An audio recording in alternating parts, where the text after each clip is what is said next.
முற்போக்கு எழுத்தாளர் கலைஞர் சங்கம் விமு சத்திரம் கிளை, தமிழ்நாடு சிறார் எழுத்தாளர் கலைஞர்கள் சங்கம் நெல்லை கிளை இரண்டு இணைந்து நடத்தும் யாழினியின் புத்தன் நூல் வெளியீட்டு விழாவிற்கு அனைவரையும் வருக வருக என வரவேற்கிறேன். இந்த நல்ல நிகழ்விற்கு நீங்கள் வந்தது எல்லாருமே ரொம்ப சந்தோஷமாக இருக்குது. இந்த மாதிரி சான்றோர்கள் இருந்த அவையில் இந்த இடத்துல நிற்கிறதுக்கே எனக்கு ரொம்ப சந்தோஷமாக இருக்குது. நான் லைஃப்பில் இப்படி நான் நிற்பேன் நான் நினச்சதில்லை. லக்கிலி எனக்கு இந்த வாய்ப்பு அமைஞ்சதுக்கு நான் ரொம்ப சந்தோஷப்படுறேன்.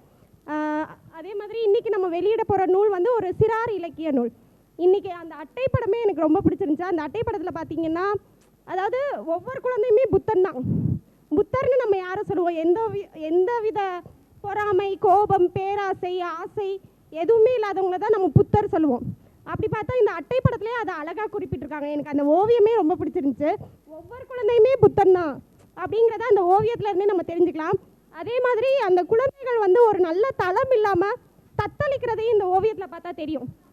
அந்த குழந்தைங்களோட கால் வந்து அப்படியே தொங்கிக்கிட்டு இருக்கு. அந்த குழந்தைங்களுக்கு ஒரு சரியான தளம் இல்லை. இப்போ இருக்கிற இந்த கலப்படமான உலகம் வந்து இப்போ இருக்கிற குழந்தைங்களுக்கு ஒரு சரியான தளத்தை நம்ம அமைத்து கொடுக்கல. இப்போ இருக்கிற வாழ்க்கை முறையும் சரி, இப்போ இருக்கிற ஓடிட்டு இருக்க லைஃப் ஸ்டைலும் சரி, குழந்தைங்களுக்கு வந்து ஒரு சரியான தளத்தை அமைத்து கொடுக்கல அப்படிங்கிறது ஒரு அழகான ஓவியம் மூலமாகவே சொல்லியிருக்காங்க. ஸோ இந்த நெருக்கடியான காலகட்டத்தில் சிறார் இலக்கியம் ரொம்பவே முக்கியம். சிறார் நூல் ரொம்ப ரொம்ப முக்கியம். ஸோ அந்த சிறார் இலக்கியத்தில் ஒரு முக்கிய பங்கா இந்த நூல் அமையணும்னு கேட்டு சிறப்பு விருந்தினர்களை மேடைக்கு வருமாறு அழைக்கிறேன். திரு சோமசுந்தரம் ஐயா அவர்களை மேடைக்கு வருமாறு அழைக்கிறேன். தோழர் வண்ணமுத்து அவர்களை மேடைக்கு வருமாறு அழைக்கிறேன். தீன் ஐயா அவர்களை மேடைக்கு வருமாறு அழைக்கிறேன்.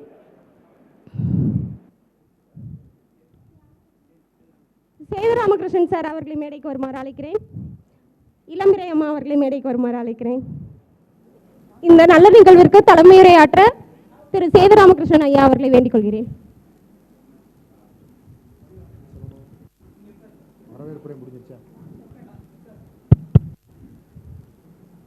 அன்பார்ந்த நண்பர்களே, மதிப்பிற்குரிய இளம்பிறை அவர்கள் எழுதி இன்று வெளியிடப்பட இருக்கிற யாழினியின் புத்தன் அப்படி என்கிற இந்த சிறிய நூல், குழந்தைகளுக்கான சின்ன சின்ன கதைகளாக சொல்லக்கூடிய இந்த நூலை நம்ம இன்னைக்கு வெளியிட இருக்கிறோம்.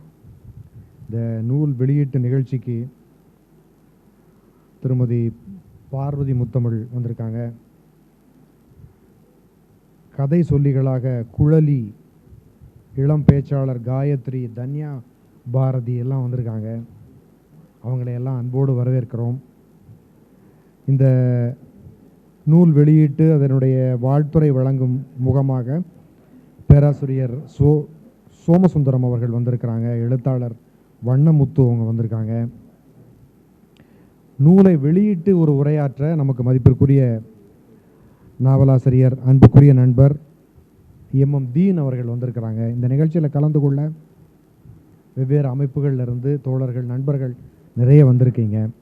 எல்லோரையும் இந்த நிகழ்ச்சியினோட சார்பில் தனிப்பட்ட முறையில் அன்போடு வரவேற்கிறேன். இது நீங்கள் வந்த அப்புறம்தான் இந்த நூலை என்னால் பார்க்க முடிஞ்சது. யாழினியின் புத்தன் அப்படிங்கிற தலைப்பில் உள்ள ஒரு கதை இருக்கிறது. அந்த கதையினுடைய தலைப்பை வைத்துக்கொண்டு இந்த சின்ன குழந்தைகளுக்கான நீதி அல்லது கருத்து அல்லது இரண்டும் இல்லாமல் நாமளே புரிஞ்சுக்கிற மாதிரி இப்படி ஒரு 10 அல்லது 13 கதைகள் இருக்கும்னு நினைக்கிறேன், இல்லையா? சின்ன குழந்தைகள் வாசிக்கவும் அதிலிருந்து அவங்க ஏதாவது ஒரு விஷயத்தை எடுத்துக்கவும், அதே மாதிரி அவங்க எழுதவும் கூட இந்த கதைகள் உதவும் அப்படின்னு தோணுது. ரொம்ப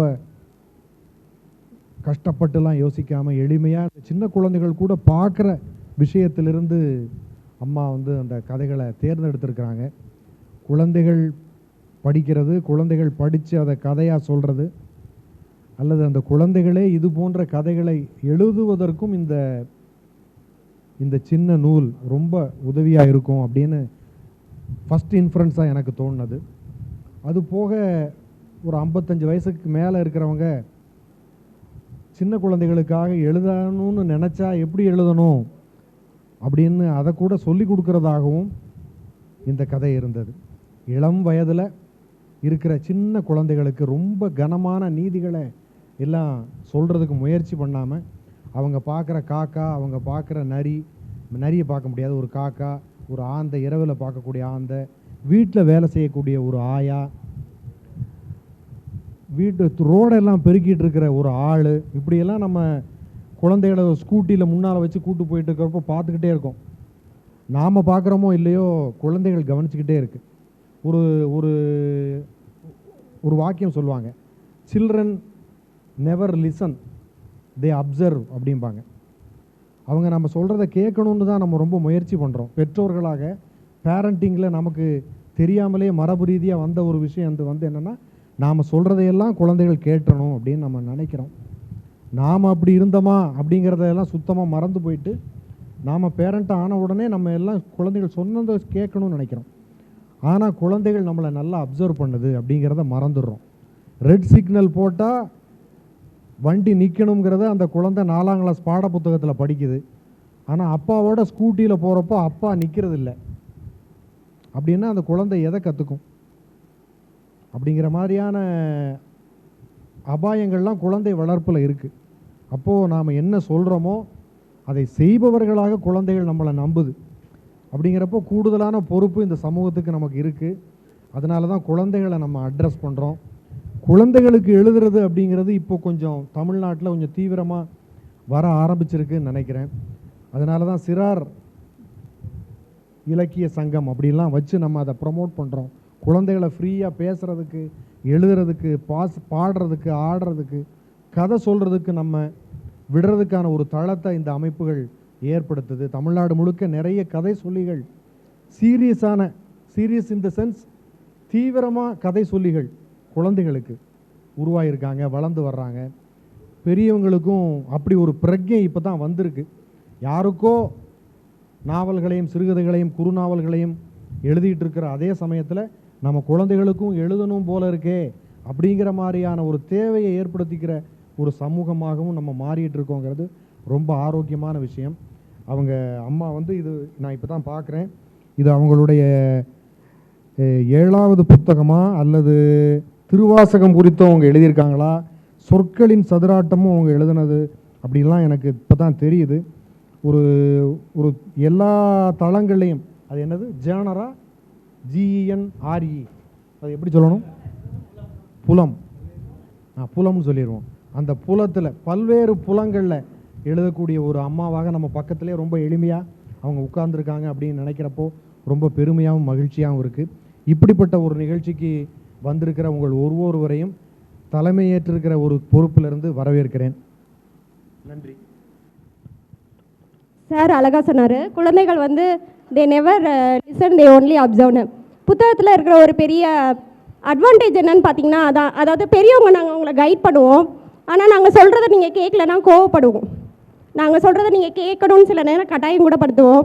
ஆனால் புத்தகம் அதெல்லாம் பண்ணாது, உங்களை அது வழி நடத்திக்கிட்டே இருக்கும். ஆனால் அதை நீங்களாக அதிலேருந்து உங்கள் அறிவின் வளர்ச்சிக்கு ஏத்தாப்பில் நீங்கள் ஒன்று ஒன்றா கற்றுக்கலாம். அது வரைக்கும் புத்தகம் உங்களை கண்ட்ரோல் பண்ணாது, உங்களை அதிகாரம் பண்ணாது, உங்களை திட்டாது, உங்களை அடிக்காது. புத்தகத்தில் அப்படி ஒரு அட்வான்டேஜ் இருக்குது. இந்த காலகட்டத்தில் புத்தகம் வாசிப்பு அப்படிங்கிறது குழந்தைங்களுக்கு ரொம்ப தேவையான விஷயமாகவும் இருக்குது. ஏன்னா பெரியவர்களுக்கு வந்து நேரம் இல்லை, இப்போ எல்லாருமே ஓடிட்டுருக்க வாழ்க்கை முறையில் நம்ம இருக்கோம். அப்போ புத்தக வாசிப்பு தான் குழந்தைங்களுக்கு இருக்கிற ஒரு மிகப்பெரிய வெளிப்பாடு, மிகப்பெரிய வடிகால். அந்த இடத்தெல்லாம் இப்போ புத்தகம் தான் நிரப்பிட்டு இருக்கு. அடுத்ததாக வரவேற்புரையாற்ற திரு தேவர்பிரான் அவர்களை வருமாறு அழைக்கிறேன். எல்லோருக்கும் வணக்கம்.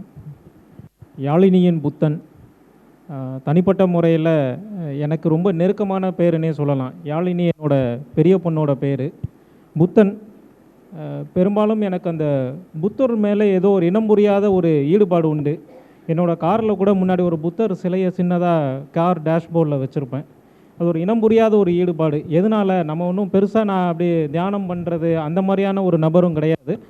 ஆனால் ஏதோ ஒரு சின்ன வயசுலேருந்தே அந்த புத்தர் மேலே ஒரு சின்ன ஈடுபாடோடு இருந்துகிட்டு இருக்கிற ஒரு நபர். அதனால் இந்த தலைப்பே எனக்கு தனிப்பட்ட முறையிலையும் சரி ஒரு ஈடுபாடு, ஒரு ஆர்வத்தை தூண்டின ஒரு தலைப்பு இந்த புத்தகம்.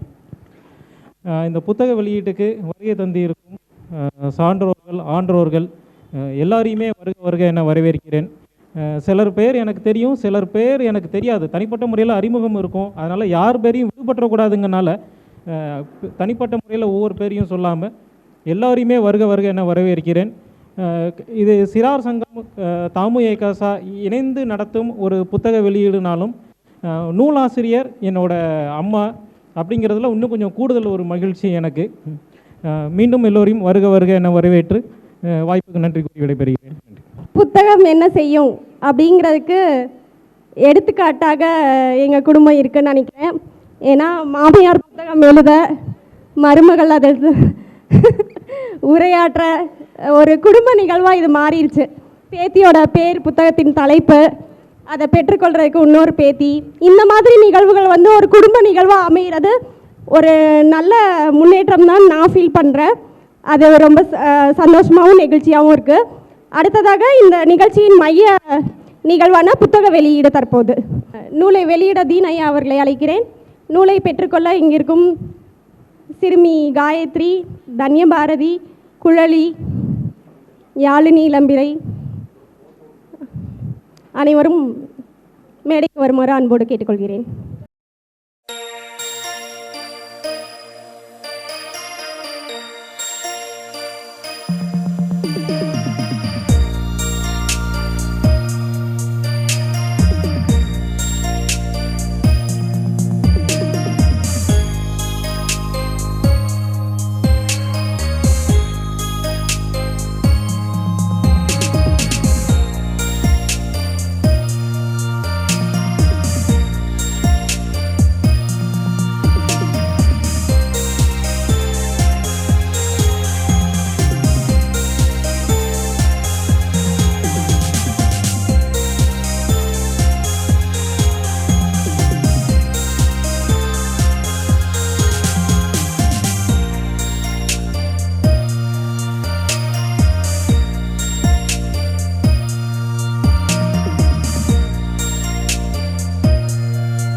அடுத்த நிகழ்வாக நூலை பற்றி வாழ்த்தி பேச வண்ணமுத்து ஐயா அவர்களை அன்போடு அழைக்கிறேன்.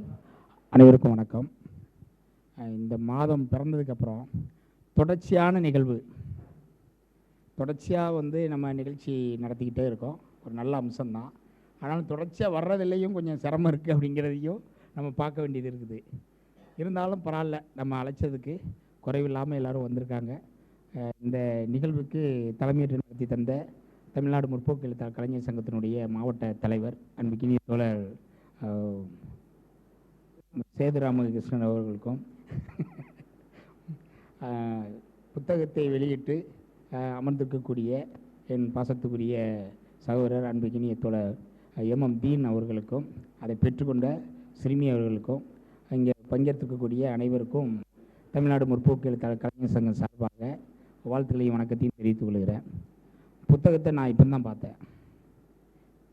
புத்தரை ரொம்ப கவனமாக வச்சுருந்து தொடர்ச்சியாக பேசிக்கிட்டு இருக்கோம். ஆனால் நான் ஒன்றும் வாசிக்கலை. ஆனால் 1-2 விஷயங்கள் அதில் பார்த்தேன்.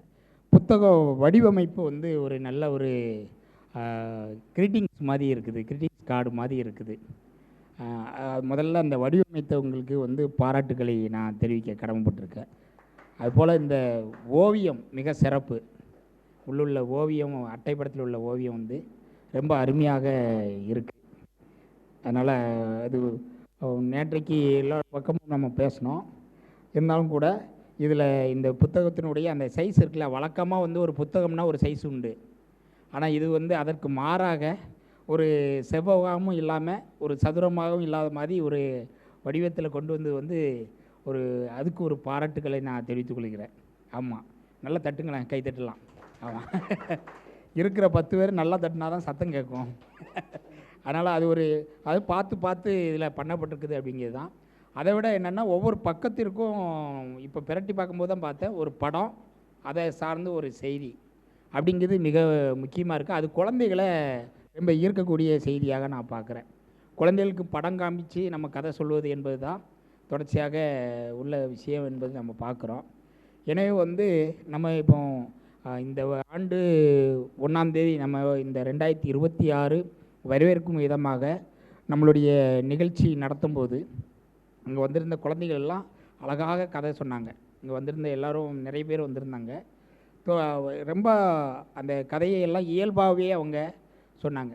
அதில் நம்ம எதை படிக்கணும் போகணும் அப்படிங்கலாம் சொன்னோம். இதில் ஒரு செய்தி இருக்குது. யார் நமக்கு வந்து பொதுவாக வந்து அட்வைஸ் பண்ணால் பிடிக்காது. இதில் ஒரு செய்தி இருக்குது. யார் சொல்கிறாங்கிறது முக்கியம் இல்லை, அது சொல்கிறதுல என்ன விஷயம் இருக்குங்கிறது முக்கியம் அப்படின்னு ஒரு செய்தி இருக்குது. அது நான் பார்த்தோன்னா அது டக்குன்னு பிடிச்சிது. இப்போது வந்து எல்லா பக்கமுமே நம்ம வந்து அறிவுரை என்பது நம்ம இலவசமாக அதுதான் அதிகமாக சொல்கிறது அதிகம் உண்டு. ஆனால் அனுபவபூர்வமாக நம்ம அனுபவிக்கும் போது தான் நாம் அவருக்கு சொன்னது நம்ம நடத்தணுமா அப்படிங்கிற மாதிரி, நம்ம அப்படி நடந்துக்கிட்டோமா அப்படிங்கிற இதெல்லாம் தோணும். எனவே வந்து நான் இப்போது நேற்றைய தினம் வந்து ஒரு நம்ம பழைய கதை தான், நம்ம கு. அழகர்சாமி எழுதிய ராஜா வந்திருந்தார் கதை. ஒரு இப்போ சின்ன பொண்ணு ஒரு கதை எனக்கு வேணும் அப்படின்னு கேட்கும்போது நான் அந்த கதையை இது பண்ணி கொடுத்தேன். அப்போ அது ரொம்ப துயரமாக இருக்குது அப்படிங்கிற மாதிரி அந்த பாப்பா சொல்லிச்சு. ராஜா வந்திருக்கிறார். ஒரு தீபாவளிக்கு அங்கே வச்சு வணங்கக்கூடிய, வீட்டில் வச்சு வணங்கக்கூடிய ஒரு துண்டை எடுத்து கொடுத்து, அவள் என் வீட்டில் ராஜா வந்தாலும் எங்கள் வீட்டுக்கும் ராஜா வந்திருக்காருன்னு சொல்லி அந்த கதை முடியும். எனவே கு. அழகர்சாமியினுடைய கதைகளை வந்து நம்ம நூற்றாண்டு நிகழ்வெல்லாம் நம்ம கொண்டாடணும். கு. அழகர்சாமியினுடைய கதைகள் வந்து குழந்தைகளுக்கு இன்னும் கொஞ்சம் கூடுதலாக கொண்டு செல்ல வேண்டியிருக்கு. காற்றுங்கிற அந்த கு. அழகர்சாமியினுடைய ஒரு கதை இருக்குது. அது பார்த்திங்கன்னா அந்த திண்ணையில் உட்காந்து கதை பேசுவது, திண்ணையில் உட்காந்து அதை பேச விடாமல் அந்த குழந்தைய இது பண்ணி விடுறது அப்படிங்கிற விஷயம்லாம் அதுக்குள்ளே வரும். அப்போது அந்த இன்றைக்கி திண்ணை பேச்சுங்கிறதே குறைஞ்சி போச்சு. எனவே இன்றைக்கி இருக்கக்கூடிய புதிய நவீன தொழில்நுட்பம் எல்லாம் வந்திருந்தாலும் கூட கதை என்பது ரொம்ப முக்கியமாக இருக்கிறது. எனவே இந்த புத்தகம் வந்து இதில் நிறையா சொல்லப்பட்ட விஷயங்கள் நான் என்ன பார்க்குறேன்னா, இதில் அக்கா இளம்பிறை அக்கா வந்து நான் வந்து இளம்பிறை அக்காங்க வந்து அது இளமை பிறை அக்கான்னு நம்ம சொல்லலாம் அப்படிங்கிறது தான் என்னோட. அவங்களுடைய மனது ரொம்ப இளமையாக எப்போதுமே வந்து அவங்க இருக்கிறதுக்கு காரணம் தொடர்ச்சியான வாசிப்பும் எழுத்துக்களும் அதிகமாக அவங்க வந்து சிந்திச்சுக்கிட்டே இருக்கிறாங்க. அதாவது நம்மளுடைய உடலுக்கும் மனதுக்கும் உள்ள வித்தியாசம் இருக்கு இல்லையா, அது இருக்குது. இப்போ நாம் ஒரு நிமிஷம் நான் நினச்சேன்னா நான் எங்கே போயிட முடியும்? அமெரிக்காவில் போய் நான் போயிருக்கிற இடத்துக்கு போயிட்டு வரணும்னா நான் என்னால் போயிட்டு வர முடியும். அப்படிப்பட்ட சிந்தனை கொண்டவங்க அக்கா. அவங்களுடைய ஃபோட்டோஸு இதெல்லாம் வந்து சுயமாகவே எடுத்து போட்டிருப்பாங்க. தன்னோட ஃபோட்டோவே செல்ஃபி படத்தை எடுத்து போட்டிருப்பாங்க. ஆனால் அதுக்குள்ளே 1000 அர்த்தத்தோடு பொதிந்து ஒரு செய்தியையும் பதிவிட்டிருப்பாங்க. சரிதான், தலை ஆட்டத்தை பார்த்தா சரியாக தான் சொல்கிறேன்னு நினைக்கிறேன். எனவே வந்து அவங்க வந்து தொடர்ச்சியாக தன்னை வந்து இளமையாக வைத்துக்கொள்வதற்கு, மனதை இளமையாக வைத்துக்கொள்வதற்கு இது போன்ற வாசிப்பும் இந்த எழுத்துக்களும் மிகப்பெரிய அளவில் உதவுதுன்னு நம்புகிறோம். அதில் குறிப்பாக வந்து தமிழ்நாடு முற்போக்கு எழுத்தாளர் கலைஞர் சங்கத்தில் இந்த நம்ம விஎம் சத்திரம் கிளை சார்பாக இந்த புத்தக வெளியீடு, இது வந்து புத்தன் யாழ்னியின் புத்தனை வந்து வெளியிடுறதுக்கு இது ஒரு 4-5 படிக்கட்டு தாண்டி இப்போ தான் முடிஞ்சிருக்கு. கடந்த ஆண்டு திட்டமிட்டது, கடந்த ஆண்டுனா ரொம்ப நினச்சிட வேண்டாம், டிசம்பர் மாதம் விடணும்னு நினச்சோம். அது முடியாமல் அது தேதி தள்ளி போய் இப்போ ஜனவரி இப்போ நம்ம வெளியிடுறோம். எனவே வந்து நீண்ட நாட்கள் தாண்டி வந்தாலும் கூட சிறப்பான ஒரு புத்தகமாக வந்திருக்குது. அந்த வெளியீட்டு நிகழ்ச்சியும் நடக்குது என்பதில் மிகுந்த பெருமிதத்தோடு வாழ்த்தி பேசுவதற்கு என்னை அழைத்தமைக்கும் தமிழ்நாடு முற்போக்கு எழுத்தாளர் கலைஞர் சங்கம் தொடர்ச்சியாக இதை போன்ற நிகழ்வுகளை பங்கெடுத்து ஊக்குவிப்பதிலும் நாங்கள் பெருமிதம் பெறுகிறோம் என்று சொல்லிக்கொண்டு நிறைவு செய்கிறேன். நன்றி, வணக்கம். அடுத்ததாக நூலை வாழ்த்தி பேச திருமதி பார்வதி முத்தமிழம்மா அவர்களை வருக என வரவேற்கிறேன். பெண்மையின் உண்மையை சக்தி என்று புகழ்ந்த அந்த பாவேந்தனினுடைய பாதத்தை வணங்கி இந்த இனிமையான மாலை பொழுதிலே தமிழ்நாடு முற்போக்கு எழுத்தாளர் கலைஞர்கள் சங்கம் விமுச்சத்திரம் கிளை மற்றும் தமிழ்நாடு சிறார் எழுத்தாளர் கலைஞர் சங்கத்தின் நெல்லை கிளை இணைந்து நடத்தக்கூடிய இந்த அருமையானதொரு யாழினியின் புத்தன் என்ற நூல் அது நூலினை அறிமுகம் செய்வதற்காக என்னை அம்மா அவர்கள் அழைத்தார்கள். ஆனால் இந்த நிகழ்விற்கு மிக அருமையாக வந்து தலைமை ஏற்றிருக்கக்கூடிய நமது மாவட்ட தலைவர் கவிஞர் சேது ராமகிருஷ்ணன் அவர்கள், வரவேற்புரை வழங்கிய தேவர் பிரான் அவர்கள், நூலை வெளியிட்டு இங்கே அமர்ந்திருக்கக்கூடிய நம்மளுடைய தமிழ் சுடர் MM தீன் ஐயா அவர்கள், நூலை பெற்றுக்கொண்ட குட்டி குழந்தைகளாகிய கதை சொல்லி குழலி நம்முடைய இளம் பேச்சாளர் காயத்ரி, தன்யா பாரதி மற்றும் இங்கு வாழ்த்துறைக்காக என்னோடு இணைந்து என்னுடைய எழுத்தாளராக வந்திருக்கக்கூடிய அருண் பாரதி அவர்கள், நிகழ்வை தொகுத்து வழங்கி கொண்டிருக்கக்கூடிய சத்யா அவர்கள், அத்தனை பேருக்கும் முதலில் வந்து நான் நன்றியை தெரிவித்துக் கொள்கிறேன். யாழினியின் புத்தன் இந்த நூலை வந்து அவங்க சொல்லும்போது வடிவமைப்பு சொன்னார். நூலை வந்து அறிமுகப்படுத்துதல், முதல்ல நூல் ஆசிரியர் யார் நமக்கு வந்து உண்மையிலேயே அவர் யார் அப்படின்னு பார்த்தீங்கன்னா, அன்பாக இருக்கிறவங்களா, ஒரு சமூக போராளியா, இல்லை வேறு மாதிரியா, எந்த மாதிரி அப்படின்னு நம்ம ஐயா முனைவர் ஹரிஹரன் ஐயா அவர் சொன்ன போல, ஒரு முறை பார்த்தால் திருவாசகத்தை நீங்கள் வந்து சொல்லுகிறீர்கள், இன்னொரு முறை பார்த்தால் கருப்பு சேலையை கட்டி புரட்சியாக இருக்கிறீர்கள், யார் என்று உங்களை நாங்கள் ஏற்றுக்கொள்வது அப்படின்னு. சமூக போராளியாக ஏற்றுக்கொள்வதா, இல்லை இப்படி ஏற்றுக்கொள்வதா என்ன? இலக்கியத்தில் எதை வேண்டுமானாலும் வாசிக்கலாம், ஆனால் நமக்கென்று ஒரு பாதை இருக்கிறது. அந்த பாதையை அவர் தேர்ந்தெடுத்திருக்கக்கூடிய விதம், அந்த துணிச்சல் மிக்கவர். அதான் சொல்லுவோம், அவர் வந்து அதிகமாக புத்தகம் வாசிப்பதும் களப்பயணம், இந்த இரண்டும் தான் அவரை எழுத தூண்டிக்கொண்டே இருக்கிறது. அவருடைய புத்தகங்களில் பெரும்பாலானவை வந்து நான் வந்து வெளியிடுவதற்கு நான் வந்து தொகுத்து வழங்கியிருக்கிறேன். அதுலேயும் சங்கரிப்பாட்டி, சிட்டுக்குருவி, புதிய கோணங்கி, நினைவுகளோடு நான், கூண்டுக்குள் வானம், வழித்துணை நினைவுகள், இன்னும் அவங்க வந்து இந்த சைடில் திருவாசகம் ஐயா கேட்டாங்க, திருவாசகம், சொற்களின் சதுராட்டம், இதெல்லாம் வந்து ஆமாம் அதெல்லாமே அவங்க வந்து இது பண்ணிட்டாங்க. தொடர்ச்சியாக எழுதி கொண்டிருக்கக்கூடிய நூல். இந்த நூலை வந்து அவங்க வந்து என்ன செஞ்சாங்கன்னா, கிறிஸ்மஸ் அன்னைக்கு தான் எனக்கு கிடைக்க பெற்றது. கிறிஸ்மஸ் அன்னைக்கு காலையில் இயேசு பிரானை வாங்கி நம்ம அவர் வந்து ஒரு சொல்லுவோம் இல்லையா, இயேசு உலகத்திற்கு ஏதோ ஒரு செய்தியை சொல்ல வந்த மாதிரி எனக்கு வீட்டுக்கு வந்து ஒரு செய்தியை சொல்லுவதற்கு வந்தாங்க நமது இளம்பரை அம்மா அவர்கள். அவர்கள் ஒரு மாலை ஒரு மதிய நேரத்தில் தான் அவங்க வந்து வந்தாங்க. வந்த உடனே இந்த புத்தகத்தை எனக்கு தந்தாங்க. நான் வந்து இதை ஏற்கனவே முகநூலில் வந்து வாசித்தேன்.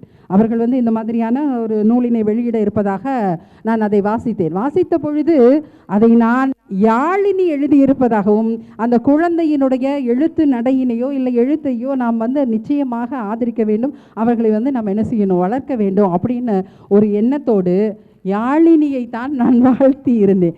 அந்த புக்கை நான் என் கையில் வாங்கலை, யார் எழுதினாங்கன்னு எனக்கு தெரியாது அப்போ வரைக்கும். யாழினியின் புத்தன் அப்படின்னு சொன்னோடனே ஒவ்வொருத்தருக்கும் ஒரு ஒரு விதமான புத்தர்களுடைய தோற்றம் அப்படிங்கிறது அது கதையின் மூலமாக அவங்க சொல்லியிருக்கிறாங்க. ஆனாலும் எனக்கு அதை கொடுத்த உடனே நான் அப்படி தான் நினச்சேன், அது யாழினி வந்து ஏதோ ஒரு அழகான ஒரு நூலை வந்து எழுதியிருக்கிறாங்க, அந்த நூலை வெளியிடுவதற்கு நம்ம வந்து அழைக்கிறாங்க. அப்போ கண்டிப்பாக குழந்தைகளினுடைய எழுத்துத்தன்மை இன்னும் வந்து நல்ல வாசிப்புத்தன்மை அதிகமாக தான் எழுத்துத்தன்மையும் அதுவும். அப்போ நல்ல நிச்சயமாக அவர்கள் நல்ல ஒரு நூலினை என்ற எண்ணத்தில் தான் அந்த நூலை வாங்கினேன். அப்பொழுதுதான் அம்மா சொன்னார்கள், இல்லை அந்த நூலை எழுதியிருப்பது நான் அப்படின்னு. இவர்கள் எழுதியிருக்கீங்களா, என்ன இது வித்தியாசமாக சொல்லியிருக்கிறீங்களே அப்படின்னு அப்போ தான் எனக்கு தோணுச்சு. என்னம்மா எப்படி அப்படின்னு சொல்லும்போது தான் அதை அம்மா வந்து அதில் பதிவு செய்திருக்கிறார்கள். அதுக்கு முன்னதாக ஐயா சொன்னதை போல அந்த வடிவமைப்பு, முதலில் வந்து வடிவமைப்பு, அந்த ஓவியம், அந்த கார்த்திகாவிற்கு உண்மையிலேயே வந்து நான் பாராட்டினை தெரிவிக்க வேண்டும். ஏன்னா ஒரு புத்தன் அப்படின்னா இப்படி தான் இருக்கணும் அப்படின்னு நாமளாக வந்து என்ன செஞ்சுருக்கிறோம், ஒரு கற்பனை வச்சுருக்கிறோம். அந்த கற்பனைக்கு வந்து எப்படி எல்லாம் வந்து வடிவமைப்பு கொடுக்க முடியுங்கிறது குழந்தைங்கள்ட்ட கேட்டால் தான் சொல்லுவோம். ஏன்னா எங்களுக்கெல்லாம் பதிஞ்சிருச்சு, ஏன் அவர் எங்கே பிறந்தார், அவர் எங்கே வளர்ந்தார், எங்கே இறந்தார் அப்படின்னு வாழ்க்கை வரலாற்று நூல்களை நாங்கள் படித்து விட்டு வந்தோம். அந்த கற்பனை எண்ணங்கள் எங்களுக்கு உங்களுடைய வயதில் இல்லை. அப்போ என்ன செய்வது, அப்போ யார் இது வந்து இது பண்ணியிருக்க முடியும் அப்படின்னு சொன்னால், இந்த எண்ணங்கள் குழந்தைகளிடம் தான் அதிகமாக வந்து சிறகு முளைச்சி பறக்கும், அந்த கற்பனை சிறகுகள். அதனால் நான் நினச்சேன் அந்த குழந்தைகளினுடைய அந்த ஓவியத்தினுடைய இதாக தான் இருக்கணும் அப்படின்னு நினச்சேன். உண்மையிலேயே வந்து அந்த ஓவியத்தை வந்து மிக அற்புதமாக வரைஞ்சிருக்கிறாங்க அவங்க கார்த்திகா. அதை ஆக்கம் பண்ணியிருக்கக்கூடிய இளம்பெரிய அம்மா அவர்களுக்கு நான் வந்து நன்றியை தான் தெரிவிக்கணும். அதுலேயும் அவங்க வந்து பரணி பதிப்பகம் வந்து ஒரு அருமையான வார்த்தையை கொடுத்துருக்குறாங்க. ஒவ்வொரு கதையிலிருந்தும் ஒரு புதிய வெளிச்சம் பீரிட்டு கிளம்புகிறது அப்படின்னு சொல்லியிருக்கிறாங்க. அவை திறந்து வைக்கக்கூடிய கதவுகள் ஏராளமானதாக இங்கே இருக்குது அப்படின்னு சொல்லியிருக்கிறாங்க. போகிற போக்கில் அது வந்து என்ன செய்யும் அப்படின்னு சொன்னால் பல மரபுகளை உடைத்து கொண்டு வெளியே வரும்னு குறிப்பிட்டிருக்கிறாங்க. மிக அற்புதமாக வந்து அதை வந்து அவர் குறிப்பிட்டிருக்கிறார். அந்த குறிப்பிட்டிருக்கக்கூடிய அந்த விஷயமாக இருந்தாலும் சரி, அவர் எழுதியிருக்கிறதா இருந்தாலும் சரி, குழந்தைகள்கிட்ட வந்து நாங்கள் கதை சொன்ன காலம் போய் குழந்தைங்க கிட்ட நாங்கள் கதை கேட்குற காலம் வந்துருச்சு அப்படின்னு அதை குறிப்பிட்டிருந்தாங்க. ஆனால் இப்போ உள்ள குழந்தைகள் எல்லாமே உண்மையிலேயே செல்பேசி, அதை திறன்பேசிகளோடு தான் விளையாடி கொண்டிருக்கிறார்கள். அதுதான் உண்மை. இன்றைக்கி இருக்கிற குழந்தைகள், இங்கே இருக்கிற 4 சுட்டி குழந்தைகள் வேணுமா நிச்சயமாக என்ன செய்யலாம், புத்தக வாசிப்பிலே ஈடுபாட்டோடு இருக்கக்கூடிய குழந்தைகளாக இருக்கிறார்கள். ஆனால் பெரும்பாலான குழந்தைகள் எதில் இருக்கிறார்கள் என்றால் திறன்பேசியிலே முகநூல் வழியாக, புலனம் வழியாக, வலையொலி வழியாக ஒவ்வொன்றிலும் அவர்கள் கவனம் செலுத்தி அதிலே நேரத்தையே போக்கிக் கொண்டிருக்கிறார்கள். அதில் நேரத்தை போக்கிக் கொண்டிருக்கிற குழந்தைகள் எதை கற்றுக்கொள்ளுவார்கள் அப்படின்னு நம்ம பார்க்கணும். ஆனால் உண்மையிலேயே நாங்கெல்லாம் பார்க்குறீங்க, அந்த வலையொலியிலெல்லாம் என்ன மாதிரியான விஷயங்கள் கொடுக்குறாங்க அப்படின்னு பார்த்தா மறுபடியும் வீட்டிற்குள் நடக்கக்கூடிய விஷயங்களை தான் அவர்கள் காமெடியாக, நகைச்சுவையாக நம் மனதிற்குள் பதிய வைக்கிறார்கள். சிந்திக்கக்கூடிய ஆற்றல் அங்கு என்ன செய்யுது, குறைந்து போகிறது. ஏதோ அன்றாடம் நாம் நடக்கக்கூடிய ஒரு விஷயத்தை தான் அவங்க என்ன செய்கிறாங்க, ரீல்ஸ்னு போடுறாங்க. ஆனால் நம்ம அதை மறுபடி போட்டு அதையே நாம் என்ன செய்தோம், ரசித்துக் கொள்கிறோம். நாமே விளம்பரப்படுத்திக் கொள்வதற்கும், நம்முடைய புகைப்படம் எடுத்துக்கொள்வதற்கும், அதை நாங்கள் வெளியிட்டுக் கொள்வதற்கும் இப்படியாகவே அந்த வலையொலி முழுவதுமாக சென்று கொண்டு இருக்கிறது என்பதுதான் என்னுடைய இதுதான். ஏன்னா அந்த குழந்தைகள் முழுக்க அதில் அப்படியே உட்கார்ந்திருந்து காலையில் எழுந்த உடனே அந்த குழந்தைங்க பல் துளக்கணும், நம்மளுடைய காலை கடமைகளை முடிக்கணும், அதுக்கப்புறம் கல்லுக்கு நம்ம வந்து ஒவ்வொன்றும் வரிசைப்படுத்தியிருப்போம். அந்த ப்ராப்பரான அந்த மெத்தடே இப்போ குழந்தைங்கள்ட்ட இல்லை. எந்திரிச்ச உடனே யார் கையில் திறன்பேசி கிடைக்கிறதோ, யாரிடம் இருக்கிறதோ அதை உடனே எடுத்துக்கொண்டு அதையே உட்கார்ந்த நேரத்தை போக்கிக் கொண்டு கல்விக்கூடத்திற்கு செல்லக்கூடிய நேரம் வந்து விட்டது என்பதை கூட நாம் ஞாபகப்படுத்த வேண்டிய கால சூழல்லையும் இருக்கிறோம். அப்படியும் இருக்கிறது. அந்த குழந்தைகளெல்லாம் மீறி இன்னொரு குழந்தைகளும் இருக்கிறார்கள். அந்த குழந்தைகளினுடைய மனப்போக்கு வித்தியாசமாக இருக்கிறது. அப்படிங்கிறதுனால அந்த குழந்தையில ஒரு குழந்தையாக மாறி போயிருக்கிறாங்க அம்மான்னு தான் சொல்லணும். அது இந்த புத்தகத்தை வந்து அவங்க எழுதுறதுக்கு ஒரு காரணமும் அதுதான். ஏன்னா அவங்களுடைய குழலி அதில் வந்து நிறைய கதைகள் 20 கதைகளாக கொடுத்துருக்குறாங்க. ஒவ்வொரு கதையிலையுமே ஒவ்வொரு நீதியை வந்து அவங்க சொல்லியிருக்கிறாங்க. அந்த நீதி எல்லாமே பார்த்தீங்கன்னா சின்ன சின்ன விஷயங்களாக தான் இருக்கும். அன்றாடம் நம் கடந்து வந்த விஷயங்கள் தான். அந்த விஷயங்களுக்குள்ளேருந்து என்ன சொல்ல வராங்க, புத்தர் மட்டும்தான் இந்த கருத்தை சொல்ல முடியுமா, நம்மளால் சொல்ல முடியாதா? அப்போ நம்மளும் சொல்லலாமே. ஒவ்வொருத்தருக்கும் ஒவ்வொரு விதமான அந்த நீதிகள் வந்து இருக்கும். அந்த நீதிகளை அதை எப்படி பதிய வைப்பது அப்படிங்கிறத விட அந்த யாழினியின் புத்தன் அப்படிங்கிறது எழுதுறதுக்கான ஒரு அருமையான ஒரு கதையை அவங்க கொடுத்துருப்பாங்க. அதில் வந்து அதை வாசிக்கும் போது நல்லா இருந்தது. இங்கே வா பாப்பா, என்ன இது? நான் பாப்பா இல்லை, என் பேர் யாழினி, புத்தரை வரைஞ்சிருக்கேன். புத்தரா? வேற மாதிரி இருக்கு, உனக்கு புத்தரை தெரியுமா அப்படின்னு கேட்குறாங்க. உங்களுக்கு புத்தரை தெரியுமா? தெரிஞ்சா நீங்கள் சொல்லுங்களேன், நான் வரைஞ்சு காட்டுறேன் அப்படின்னு அந்த குழந்தை சொல்லுது.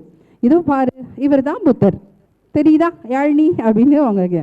உடனே ஐயோ மாமா, இவர் தான் புத்தர்னு நீங்களும் உங்களை போல இருக்கிறவங்களும் சொல்லிகிட்டே இருக்கீங்க.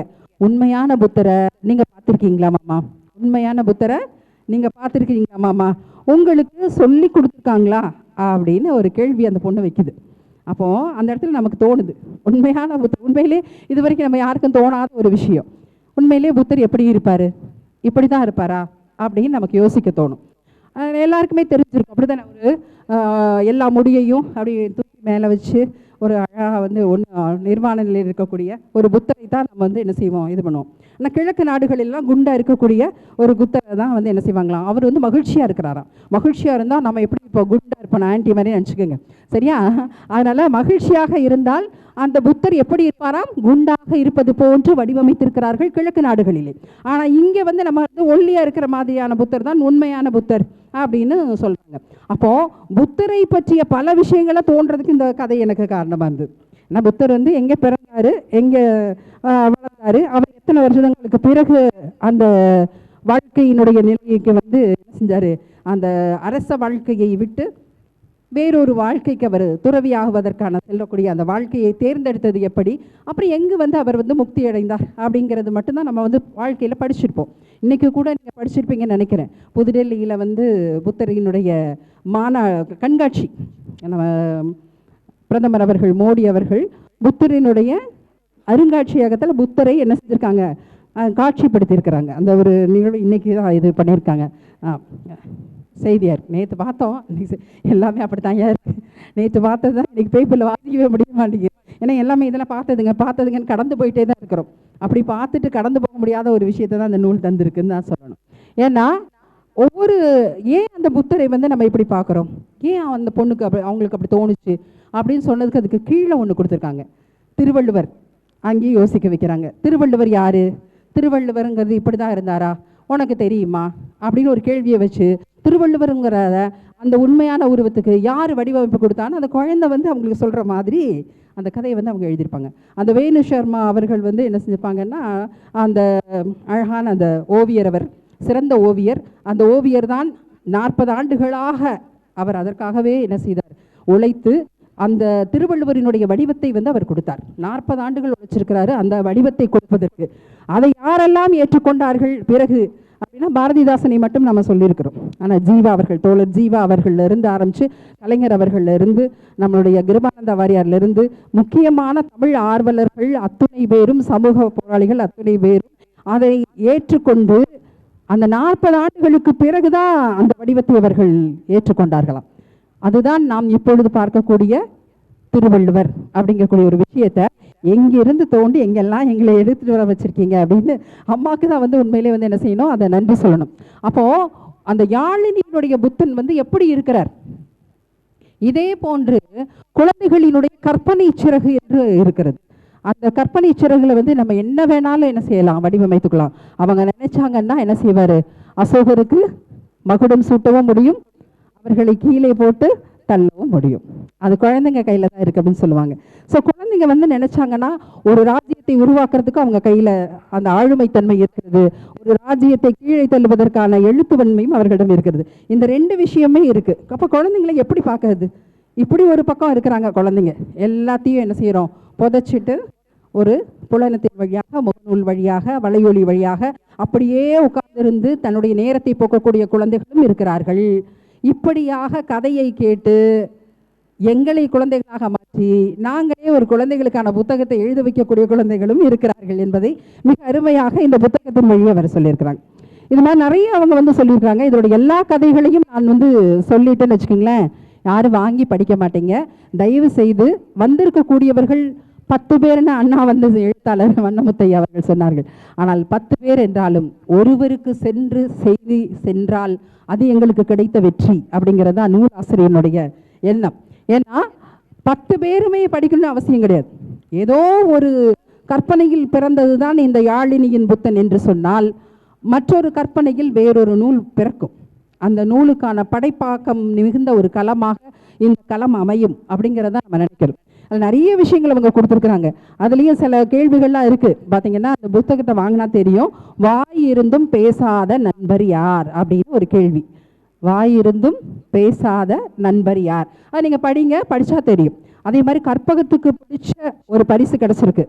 கற்பகம் யார், அவங்களுக்கு என்ன பரிசு கிடச்சிது, இதெல்லாம் உங்களுக்கு தெரிஞ்சுக்கணுன்னா நீங்கள் நூலை வாங்கி என்ன செய்யணும், படிக்கணும். குழந்தைங்கள்ட்ட எந்த மாதிரியான தன்மைகள்லாம் இருக்குது, புத்தருடைய கொள்கைகள் என்ன, நான் அப்படி தான் நினச்சேன். புத்தரோட கொள்கை என்ன, அந்த புத்தரினுடைய கொள்கையை ஒட்டி தான் இவங்க அந்த கதைகளை எழுதியிருப்பாங்களோ அப்படின்லாம் நான் நினச்சேன்.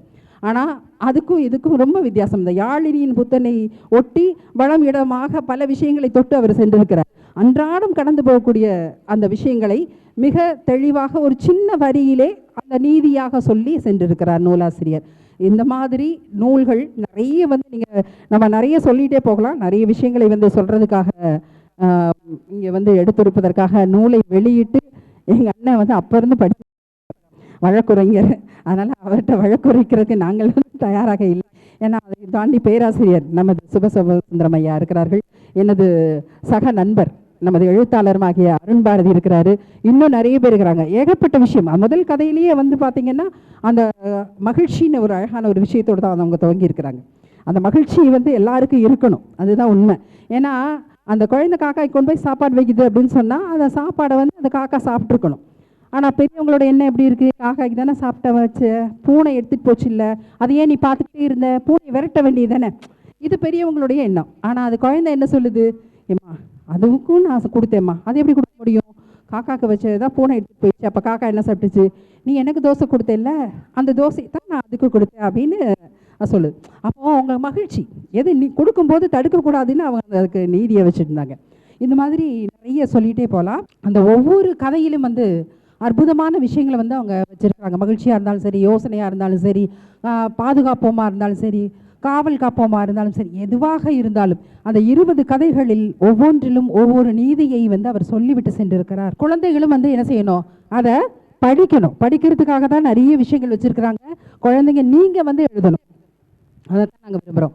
ஏன்னா நான் வந்து குழந்தைங்களுக்கு வந்து பாடம் சொல்லி கொடுத்துட்ருக்கிறேன். அந்த குழந்தைங்க நிறைய பேர் வந்து நிறைய கேள்விகள்லாம் கேட்பாங்க. அப்படி கேள்வி கேட்கும் போதெல்லாம் எனக்கு இந்த மாதிரி நூல் எழுதணும்னு தோணலை. ஆனால் அவங்களுக்கு தோணி இருக்குது. அவங்க பேத்திகள் உண்மையிலே வரம் பெற்றவர்கள்னு சொல்லணும். நீங்கள் கேட்குற கேள்வி உங்கள் ஆட்சியை வந்து ஒவ்வொரு நூலாக வெளியிடுவதற்கு அது உதவுகிறதுனா அது எவ்வளோ பெரிய கற்பனையை மிகுந்த ஒரு விஷயமா இருக்கும். குழந்தைகள் அந்த நூலினை எழுதுவதற்கு வர வேண்டும். நாங்கள்லாம் வந்து ஒரு என்ன செய்கிறோம், நூல்களை வந்து படித்து கொண்டே இருக்கிறோம்.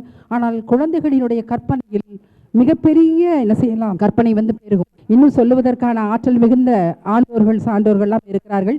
அதனால் குழந்தைகள் நூலை வாசிக்க வேண்டும். பெற்றோர்கள் நூல்களை வாங்கி கொண்டு போய் அவர்களிடம் சேர்க்க வேண்டும்.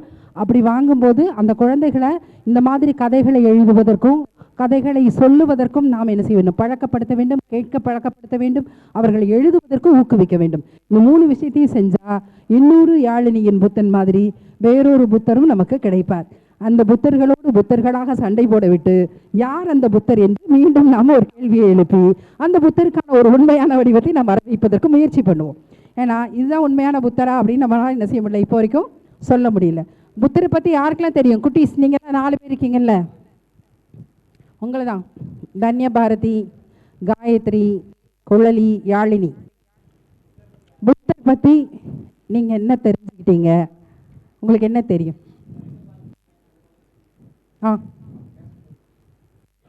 இல்லை, கேட்கும்போது குழந்தைங்க சொல்லலாம். புத்தர் எங்கே பிறந்தாரு? அதெல்லாம் புக்கில் போடலைப்பா, கதை தானப்பா படிக்க சொன்ன நீ அப்படின்னு அந்த குழந்தை யோசிச்சிங்களா? தெரியாது. புத்தர் எங்கே பிறந்தாரு, எங்கே வளர்ந்தாரு, எந்த வயதிற்கு பிறகு அவர் துறவரத்தை மேற்கொண்டார். அவர் வந்து அவரை கடவுளாக்கிறதுக்கு முயற்சி பண்ணிட்டு இருக்காங்க, அது வேறு விஷயம் சரியா. ஆனால் அவர் கடவுள் அல்ல, அதை முதல்ல தெரிஞ்சுக்கணும். தயவு செய்து மனதில் நீங்கள் பதிய வைக்க வேண்டிய விஷயம், புத்தர் ஒரு கடவுள் அல்ல. அவர் நேபாளம் கேள்விப்பட்டிருக்கீங்களா? இந்தியா மேப்லாம் வரைபடம்லாம் நீங்கள் பார்ப்பீங்கல்ல குட்டீஸ், உங்களை தான். ஹாய் குட்டி, நேபாளம் பார்த்துருக்கீங்களா இந்தியா மேப்பில்? அந்த நேபாளத்தில் தான் அவர் என்ன செஞ்சுருக்கிறாரு, பிறந்திருக்கிறார் சரியா. அப்புறம் பீகார், உத்தரப்பிரதேசத்தில் தான் அவர் என்ன செஞ்சுருக்கிறாரு, முக்தி அடைஞ்சது. அதே பீகாரில் அவர் என்ன பண்ணினார், கயாங்கிற இடத்துல தான் அவருக்கு என்ன கிடைச்சது, என்லைட்மெண்ட் சொல்லக்கூடிய ஞானோதயம், அறிவு. அந்த அறிவு வந்து அந்த குழந்தைங்களுக்கு என்ன, நீங்கள் யோசிக்கணும் குட்டீஸ் சரியா. இந்த புக்கை வாங்கினோடனே யாழினியின் புத்தன்னு பாட்டிக்கு வந்து யாழினி சொன்ன ஒரு விஷயம் வேறு இதெல்லாம் தோணுச்சுன்னா நமக்கு பல விஷயத்த தோண வைக்கணும். யார் இந்த புத்தர், இவரை ஏன் நாம் இப்போ பேசுகிறோம், இவருக்கு என்ன வடிவம் இருந்துச்சு, எப்படி நீங்கள் வந்து பாரதிதாசன் வந்து அவரெல்லாம் ஏற்று பாரதிதாசன் தாத்தா சொன்னாங்கல்ல, வேணு சர்மாவின் அவர் அந்த ஓவியர் தான் வந்து கொண்டு வந்தானே, அந்த அதெல்லாம் அழகாக பதிவு பண்ணியிருக்காங்கல்ல பாட்டி. நீங்கள் சொன்ன ஒரு விஷயத்த பாட்டி எவ்வளோ அழகாக பதிவு பண்ணியிருக்காங்க. அப்போ நீங்கள் என்ன செய்யணும், புத்தர் யார், அவர் எங்கே பிறந்தார், அவருடைய கொள்கை என்ன, எந்த மொழியில் அவர் பேசினார், அந்த மொழி இப்பொழுது இருக்கிறதா, அவர் மொழியில் பேசப்பட்ட அந்த 3 விஷயங்கள் எல்லாம் இப்பொழுது இருக்கிறதா, அவர் 8 வகையான நல்ல எண்ணங்களை எல்லாம் நமக்கு வந்து என்ன செய்ய சொல்லியிருக்கிறார், நன்னடத்தைகளை எல்லாம் ஃபாலோ பண்ண சொல்லியிருக்கிறாரு. இதெல்லாம் என்னதுன்னு நீங்கள் புத்தகத்தில் படிச்சிருப்பீங்க, உங்களுக்கு இருக்கும், வரலாற்றில் வந்து என்ன செய்யும் இருக்கும். ஆனாலும் கூட இன்னும் ஆழ்ந்து சென்று நீங்கள் என்ன செய்ய வேண்டும், அதை கற்றுக்கொள்ள வேண்டும். புத்தர்னா ஒரு வரலாற்று நம்ம பேசுகிறோம், அவர் 5ஆம் நூற்றாண்டை சார்ந்தவர், அப்போ முன்னால் இருக்கிறவர். அப்போ 5ஆம் நூற்றாண்டில் வாழ்ந்த ஒரு புத்தருக்கு நம்ம ஒரு வடிவம் கொடுத்து சரியாக இதெல்லாம் பண்ண முடியுமான்னா அதெல்லாம் பண்ண முடியாது. அதனால் அப்போ அந்த புத்தர் வந்து எப்படி இருந்திருப்பார், ஏன் அவரை வந்து அவங்க வந்து என்ன செஞ்சாங்க, ஒரு மன்னர், அவருடைய ஒரிஜினல் பேர் என்னதுமா தெரியுமா, சித்தார்த்தர் சரியா. அந்த சித்தார்த்தர் என்ன பண்ணினாரு, அவர் வந்து ஒரு அரசனுடைய குழந்தையாக தான் வளர்க்கப்பட்டார். அவருக்கு வெளி உலகமே என்ன செய்யாது, தெரியவே தெரியாது. வெளி உலகம் தெரியாமல் வளர்ந்த ஒரு குழந்தையாக இருந்த அவருக்கு வெளி உலகத்தை பார்க்க வேண்டும் என்ற ஒரு எண்ணம் தோன்றியது. அதன் காரணமாக அவர் வெளியே போனார். வெளியே போகும்போது அப்பா சொல்லியிருந்தார், மன்னர் இல்லையா, தான் பையனை வந்து வெளியே அனுப்பும்போது அவர் கண்ணில் கஷ்டப்படுறவங்களோ இல்லை வயதானவர்களோ யாருமே கண்ணுக்கு தெரியக்கூடாதுன்னு சொல்லி என்ன பண்ணிட்டாங்க, அவ்வளோ பெரியும் மறைச்சு வச்சுருந்தாங்க. ஆனாலும் புத்தரை ஒன்று கடந்து சென்றது, அதுதான் அவரை புத்தராக்கியது. இந்த வயோதிகம் என்னக்கூடிய ஒரு விஷயத்தை அவர் பார்த்தாரு. அது எப்படி வந்துச்சுன்னு கேள்வி கேட்டார். அந்த கேள்வி கேட்டதற்கு பிறகு அவர் ஒவ்வொரு நிலையாக அடைந்து என்ன செஞ்சார், கடைசியில் கயா அப்படிங்கக்கூடிய இடத்துல தான் என்ன செஞ்சார், அவர் என்லைட்மெண்ட். நீங்கள் எல்லாம் தெரிஞ்சுக்கணும், குட்டீஸ் வந்து தெரிஞ்சுக்கணும், நிறைய விஷயங்கள் கற்றுக்கணும். நம்ம இப்போ எங்களுக்கெல்லாம் வந்து நீங்கள் இருக்கும்போது உங்கள் வயசில் எங்களுக்கு நாங்கள் கேள்வி கேட்டோமான்னு எங்களுக்கு யோசிக்கிறேன். ஏன்னா என்ன சொல்கிறாங்களோ, பெற்றவங்க என்ன சொல்கிறாங்களோ அப்படியே கேள்வி கேட்காம அமைதியாக என்ன செய்வோம், சைலண்ட்டாக போயிடுவோம். அதுக்கப்புறமா அதை யோசிக்கிற தன்மையெல்லாம் இல்லை. ஆனால் இப்போ வந்து உங்கள் கையில் வந்து நிறைய தகவல் தொடர்பு சாதனங்கள் உங்கள் கையில் இருக்குது. ஒவ்வொரு குழந்தைகளையும் பேசுகிறத நீங்கள் எல்லாம் வந்து வலைவலியில் பார்த்துட்ருப்பீங்க. அவங்கெல்லாம் எவ்வளோ போடுன்னு பேசுகிறாங்க அப்படின்னு தான் சொல்லுவோம். ஆனால் அறிவு அப்படிங்கிற ஒரு விஷயம் என்ன, ஒரு சின்ன விஷயத்தை அறிந்து கொள்ள வேண்டும் என்றால் அது சார்ந்த பல விஷயங்களை நீங்கள் தேடி செல்ல வேண்டும். அதனுடைய முழு விளையும் கிடைந்தால் மட்டும்தான் நாம் அவரை பற்றி தெரிந்து கொண்ட விஷயங்களை நாம் பகிர்ந்து கொள்ளவே முடியும். இப்போ நீங்கள் என்ன கேட்டீங்கன்னா அது யார் என்ன அப்படின்னு தெரிஞ்சிருக்காரு. அந்த அம்மா எழுதுனாங்க அப்படின்னா யாழினியின் புத்தன் அம்மா அப்படியா, வேணி சர்மாவா, வேணி சர்மானா அந்த 40 ஆண்டுகளாக உட்காந்து ஓவியம் வரைஞ்சி அந்த ஓவியத்தை தான் திருவள்ளுவர்னு நம்ம ஏற்றுக்கிட்டோம். ஆனால் அதுக்கும் பிரச்சனை பண்ணானுங்க. அவருக்கு காவி வேட்டியை கட்டி விடலாமா, இல்லை அவரை கடவுள் ஆக்கலாமா, இல்லை வித்தியாசமாக ஏதாவது பண்ணலாமான்னு அதுக்கெல்லாம் என்ன செஞ்சிட்ருக்காங்க, பிரச்சனை ஏற்படுத்திட்டு இருக்காங்க. ஆனால் அந்த வள்ளுவரை கூட மீண்டும் இவர்தான் வள்ளுவர்னு நிரூபிக்கிறதுக்கு ஒரு விநாயக தேவைப்பட்டார். அவரோட பையன் வேணி சர்மாவோட பையன், அவர் அந்த பிரச்சனை எல்லாத்தையும் என்ன செஞ்சார், தேடி இல்லை எங்கள் அப்பா தான் என்ன செஞ்சார், இந்த ஓவியத்தை வரைந்தார் அப்படின்னு நிரூபிச்சிருக்கிறார். அப்பா வரைந்தான்னு ஒரு ஓவியத்தை நிரூபிக்கிறதுக்காக பையன் போராட வேண்டிய காலகட்டத்தில் நம்ம இருந்துட்டுருக்குறோம். ஸோ இப்படியெல்லாம் போயிட்டு இருக்கக்கூடிய ஒரு விஷயத்தில் நீங்கள் பார்க்கக்கூடிய இந்த ஒவ்வொரு கதையும் இதில் நிறைய இருக்குது, நான் சொல்லலாம், இன்னும் நிறைய பேர் இருக்கிறாங்க. அதனால் கதைகளை வாசிங்க. வாசிக்கக்கூடிய கதையிலிருந்து நான் கேட்ட 2 கேள்வி, வாயிருந்தும் பேசாத நண்பர் யார் அப்படிங்கிறத கண்டுபிடிங்க.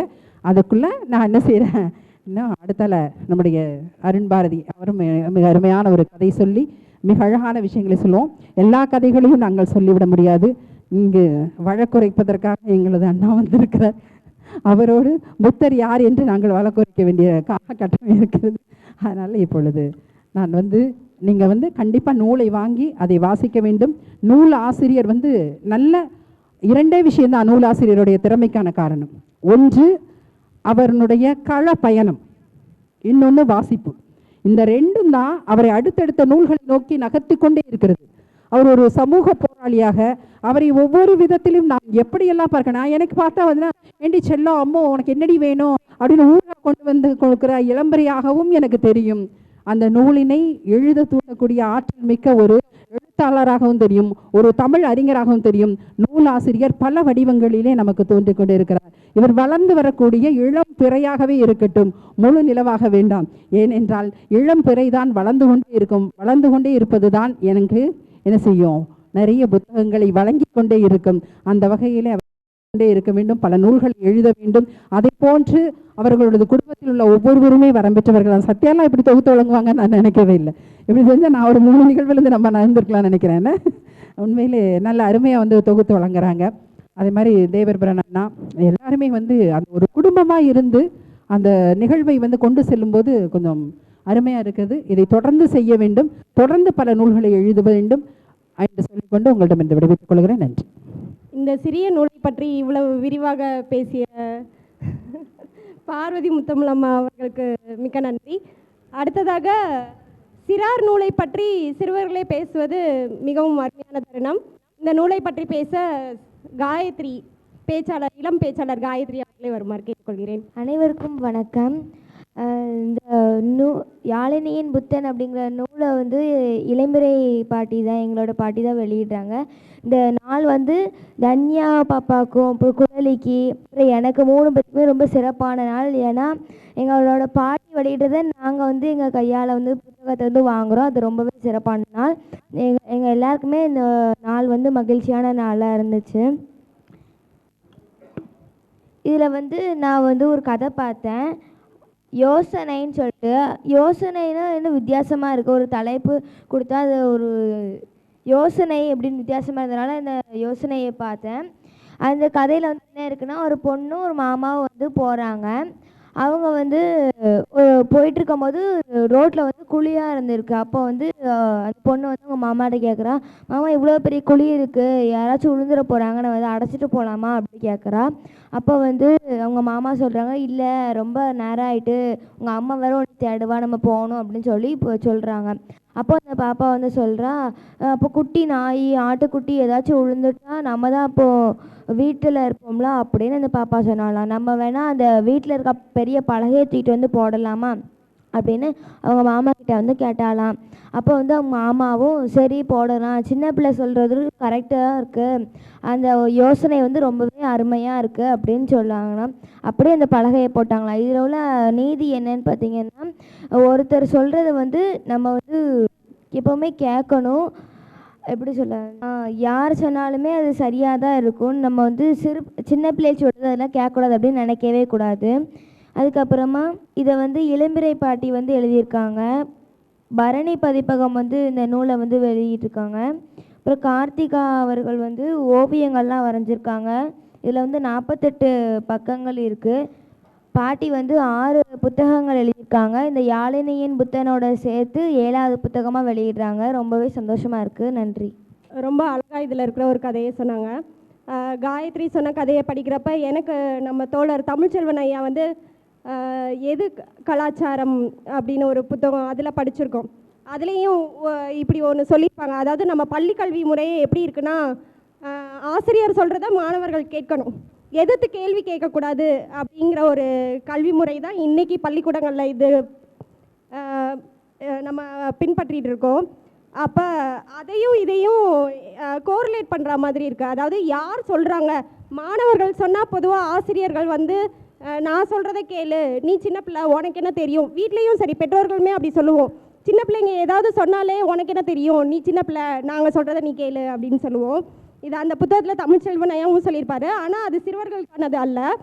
ஆனால் இந்த புத்தகத்தில் அதே இதை வந்து அழகாக ஒரு சின்ன கதையில் யார் சொல்கிறாங்கிறது முக்கியம் இல்லை, அதில் உள்ள கருத்து என்ன அப்படிங்கிறதா முக்கியங்கிறத அழகாக ஒரு சின்ன கதை மூலமாக இளமுறையமாக சொன்னதை காயத்ரி இன்னும் அழகாகவே எடுத்துரைத்தாங்க. அடுத்த புத்தகத்தை பற்றி பேச குழலி அவர்களை வருமாறு அன்போடு கேட்டுக்கொள்கிறேன். அனைவருக்கும் வணக்கம். நான் வந்து என்னோடய பாட்டி எழுதின யாழினியின் புத்தன் அப்படிங்கிற புத்தகத்தை படித்ததில் எனக்கு தெரிஞ்ச கருத்துக்களை மட்டும் உங்கள் கூட சொல்கிறேன். இந்த புத்தகம் வந்து ஒரு சாதாரண புத்தகமாக இருந்தாலுமே அது நம்ம வாழ்க்கைக்கு என்னெல்லாம் தேவையோ அது எல்லாத்தையுமே இந்த புத்தகம் வந்து வெளியிடுது. ஒவ்வொரு கதைக்கும் அன்பு, ஏழை, மகிழ்ச்சி, அந்த மாதிரி வெவ்வேறு தலைப்புகள் இருந்தாலுமே இது எல்லாமே வந்து ஒரு மனிதனை சரியான மனிதனாக வாழணும் அப்படிங்கிற ஒரு கருத்தில் கொண்டு வந்து நிற்குது. இதில் ரொம்ப அழகான வார்த்தை, அலங்கார வார்த்தை அப்படி எதுவுமே இல்லை. சின்ன பிள்ளைங்க படிக்கிற மாதிரி சாதாரண வார்த்தையாக தான் இருக்குது. ஆனால் அப்படி சாதாரண வார்த்தையாக இருந்தாலுமே ஒரு உண்மையை வெளியிடுறதாகவும் ஒரு ஆழமான உணர்ச்சிகளை வெளியிடுறதாகவும் இந்த புத்தகத்தில் இருக்கும். அதே மாதிரி இந்த புத்தகம் எப்படி இருக்குன்னா, நம்ம வாழ்க்கையோட கண்ணாடி மாதிரி நம்மளுக்கு என்னெல்லாம் தேவையோ அதெல்லாம் நம்மளுக்கு பிரதிபலிக்கிற மாதிரி இந்த புத்தகத்தில் சொல்லியிருக்காங்க. அதே மாதிரி புரிதலை பற்றி இந்த இதில் சொல்லும்போது வந்து எப்படி சொல்லியிருப்பாங்கன்னா, மற்றவங்களை நம்ம வந்து திருத்துறதுக்கு முன்னாடி நம்மளை திருத்தியிருக்கணும் அப்படின்னு சொல்லியிருப்பாங்க. அதே மாதிரி இன்னொன்று என்னென்னா வந்து தோல்வியை கண்டு பயப்படக்கூடாது, தோல்வியை வந்து வெற்றியோட பாதையாக அமைச்சுக்கணும் அப்படின்னு இதில் சொல்லியிருப்பாங்க. இது எல்லாமே நம்மளுக்கு தேவையான ஒரு முக்கிய கருத்தாக இருக்குது இந்த புத்தகத்தில். இதில் வந்து எனக்கு ஒரு கதை ரொம்ப பிடிச்சிருந்துச்சு. அந்த கதை பேர் வந்து அன்பு. அந்த கதை பேர் அது என்னென்னா வந்து ஒரு தம்பி ஒரு அக்கா 2 பேரும் போகிறாங்க. அப்போ ஒரு பெரிய ஸ்கூல் அந்த மாதிரி ஒரு அகாடமி அந்த மாதிரி இருக்குது. அப்போ அந்த தம்பி அந்த அக்கா கிட்ட வந்து எனக்கும் இந்த மாதிரி படிக்கணும்லாம் ஆசையாக இருக்குது அப்படின்னு சொல்கிறான். உடனே அந்த அக்கா சொல்கிறா, நம்மளே ஏழையாக பிறந்துட்டோம், நம்மளால் எப்படி இந்த இதிலலாம் படிக்க முடியும் அப்படின்னு ரொம்ப வருத்தத்தோடு சொல்கிறா. அடுத்து அந்த தம்பிக்கிட்ட வந்து அந்த அக்கா சொல்கிறா, இனிமேலேருந்து நானும் அம்மா அப்பா கூட வேலைக்கு போகலான்னு இருக்கேன் அப்படின்னு சொல்கிறா. உடனே தம்பி ஏன்னு கேட்கும்போது, அப்போ தானே நீ ஆசைப்பட்ட மாதிரி நல்லா பெரிய இதில் படித்து நல்லா ஒரு பெரிய ஆளாக ஆக முடியும் அப்படின்னு சொல்லும்போது அந்த தம்பிக்கு வந்து அந்த அக்காவோட பாசம் அன்பெல்லாம் நினச்சி அழுக வருது. 2 பேரும் கட்டி பிடிச்சிக்கிறாங்க. அடுத்து அந்த அக்கா சொல்கிறாங்க, அன்புங்கிறது ஏழைகள் கூட பிறந்த உடன்பிறப்பு அப்படின்னு சொல்லி இந்த கதையை முடிப்பாங்க. அதை வந்து அந்த வாசிக்கும்போது வந்து அவங்க ஃபீல் பண்ண மாதிரியே நம்ம ஃபீல் பண்ணுற மாதிரி ரொம்ப அழகாக எழுதியிருப்பாங்க. அதே மாதிரி கடவுள் வந்து ஒரு கற்பனை உருவம் அப்படிங்கிறதே அழகாக சொல்லியிருப்பாங்க. மொத்தமாக இந்த புத்தகம் வந்து ஒரு வாசிக்க வேண்டிய புத்தகம்னு சொல்லி விடைபெறுகிறேன். நன்றி, வணக்கம். புத்தகத்தை பற்றி அழகாக எடுத்துரைத்த குழலி அவர்களுக்கு நன்றி. அடுத்ததாக புத்தகத்தை பற்றி வாழ்த்தி பேச திரு சோமசுந்தரம் ஐயா அவர்களை அன்போடு அழைக்கிறேன். இந்த அரங்கின் தலைவர் அவர்களே, எழுத்தாளர் அம்மா இளம்பிறை அவர்களே மற்றும் தோழர்களே, இதுக்கு முன்னால் அம்மாவுடைய 2 கவிதை நூல்களை பேசுகிறதுக்கு என்ன சொல்லியிருந்தாங்க, பேசினேன். அடுத்த பார்த்தா இப்போவும் நீங்கள் பேசுகிறீங்க அப்படின்னு சொல்லி நான் என்னை வந்து அவங்களுடைய புத்தகங்களுக்கெல்லாம் ஒரு ஆஸ்தான ஸ்பீக்கர் ஆக்கிட்டாங்களோ அப்படிங்கிற மாதிரி நினச்சேன். அதுக்கு ஒரு சரியான காரணம் கூட இருக்கலாம்.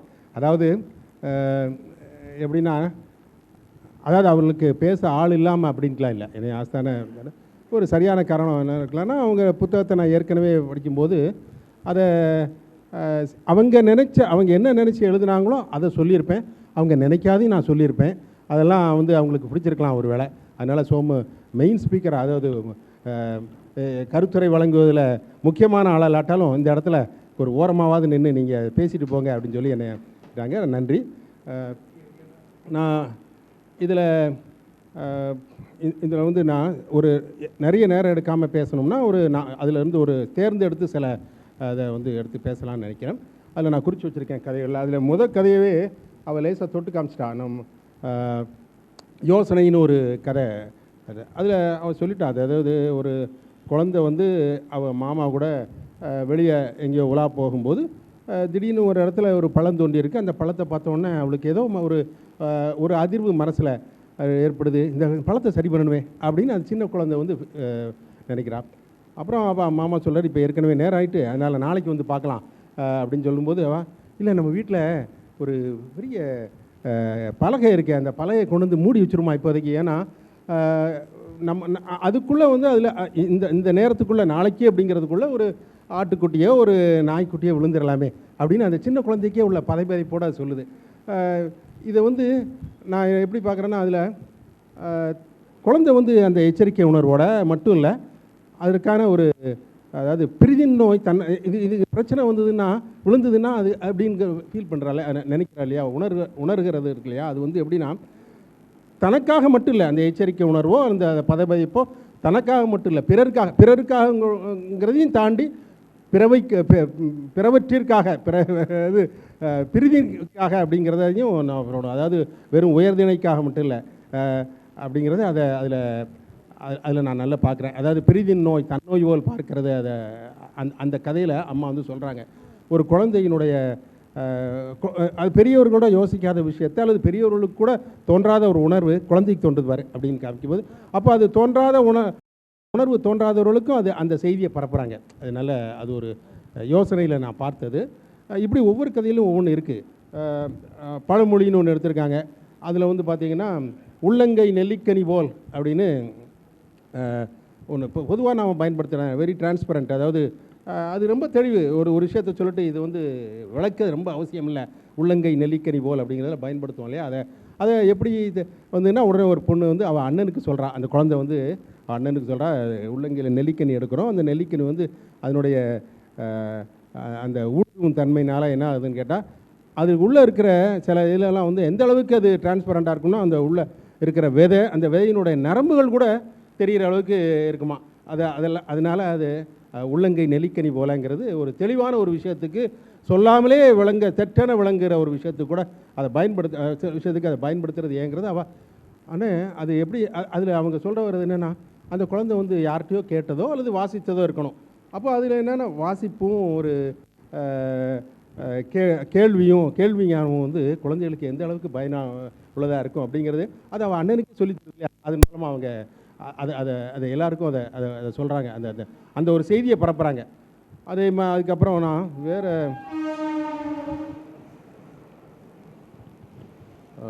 வண்ணக்கொம்புகள்னு ஒரு கதை எடுத்திருக்கா. ஒரு எல்லாமே கதைங்கிறது சிறுகதைங்கிறத விட கதை துணுக்குகள்னே சொல்லணும். அவங்க அதில் வந்து வண்ணக்கொம்புகள்னு ஒன்று இருக்குது. அது வந்து தாத்தா அந்த குழந்தை சொல்லுது, குழந்தை தானே அந்த மற்ற வீடுகளில் மற்ற வெளியே வந்து மாடுகளுக்கெல்லாம் வந்து பெயிண்ட் அடித்து அந்த வண்ணமெல்லாம் தீட்டியிருப்பாங்க. அதை பார்க்குறதுக்கு அதுக்கு அழகாக இருக்கும்.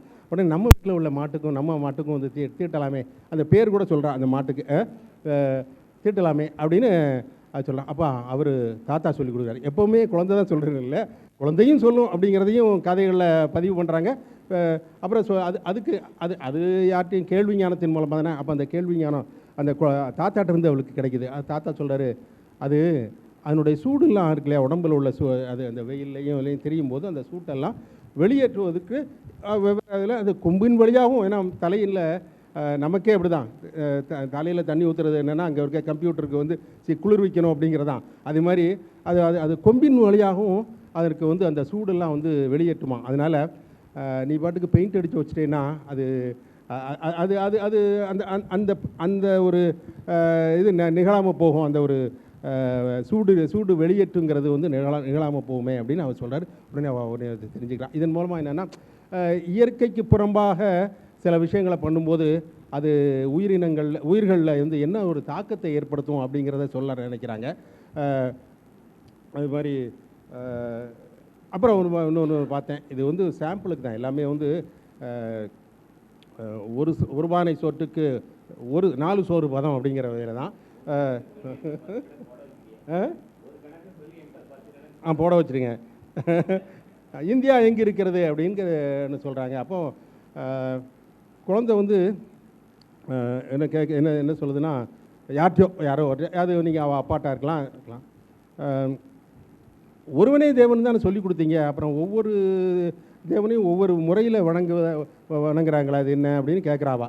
அப்போது அவர் சொல்கிறாரு, அவர் யார்கிட்ட கேட்கலாம், அப்பாவாக இருக்கலாம், தாத்தாவாக இருக்கலாம், யாரோ இருக்கலாம் சொல்கிறாரு, ஒவ்வொருவருக்கும் ஒவ்வொரு தேவன் தான், ஆனால் ஒவ்வொரு உருவம் இருக்கும், அதுக்கு ஒவ்வொரு மொழி இருக்கும், ஒவ்வொரு முறை இருக்கும், எல்லாம் இருக்குது. எல்லாம் வெவ்வேறு வகையாக இருந்தாலும் கூட எல்லாம் வந்து ஒரு தேவன் தான் அப்படிங்கிறத. ஆமாம், வந்து ஒன்றே குலம் ஒருவனே தேவன்கிறதெல்லாம், அதாவது வேற்றுமையில் ஒற்றுமை அப்படிங்கிறத குழந்தை பருவத்திலேயே அதுக்கு சொல்லிக் கொடுக்கறது. அந்த மல்டி கல்ச்சுரலிசம், இந்த ப்ளூரலிசத்தை குழந்தைகளுக்கு சொல்லிக் கொடுக்குறதுன்னு நினைக்கிறாங்க. அது ஒன்றே அந்த கதையை அழகாக வடிவமைச்சு அதில் என்னென்னா இவ்வளவும் வந்து அந்த நீதி மட்டும் இல்லை, அதை சொல்கிற பாங்கு இருக்கு இல்லையா. நான் எடுத்தேன் ஒரு 20 கதை இருக்குது, 20 கதை துணுக்கள் இருக்குது. 20ஐயும் கீழே வைக்காமல் வாசிட்டேன், வேகமாக வாசித்து முடிச்சிட்டேன். நான் நமக்கு ஓரளவுக்கு இப்போ வாசிப்பு இருக்கிறதுனால வேகமாக வாசிட்டேன். குழந்தையாக இருந்தால் இன்னும் ரசித்து என்னை விட நல்லா ரசித்து வாசிக்குமா இருக்கும். இதில் குறையொன்றும் இல்லை, அவங்க நினச்ச மாதிரியே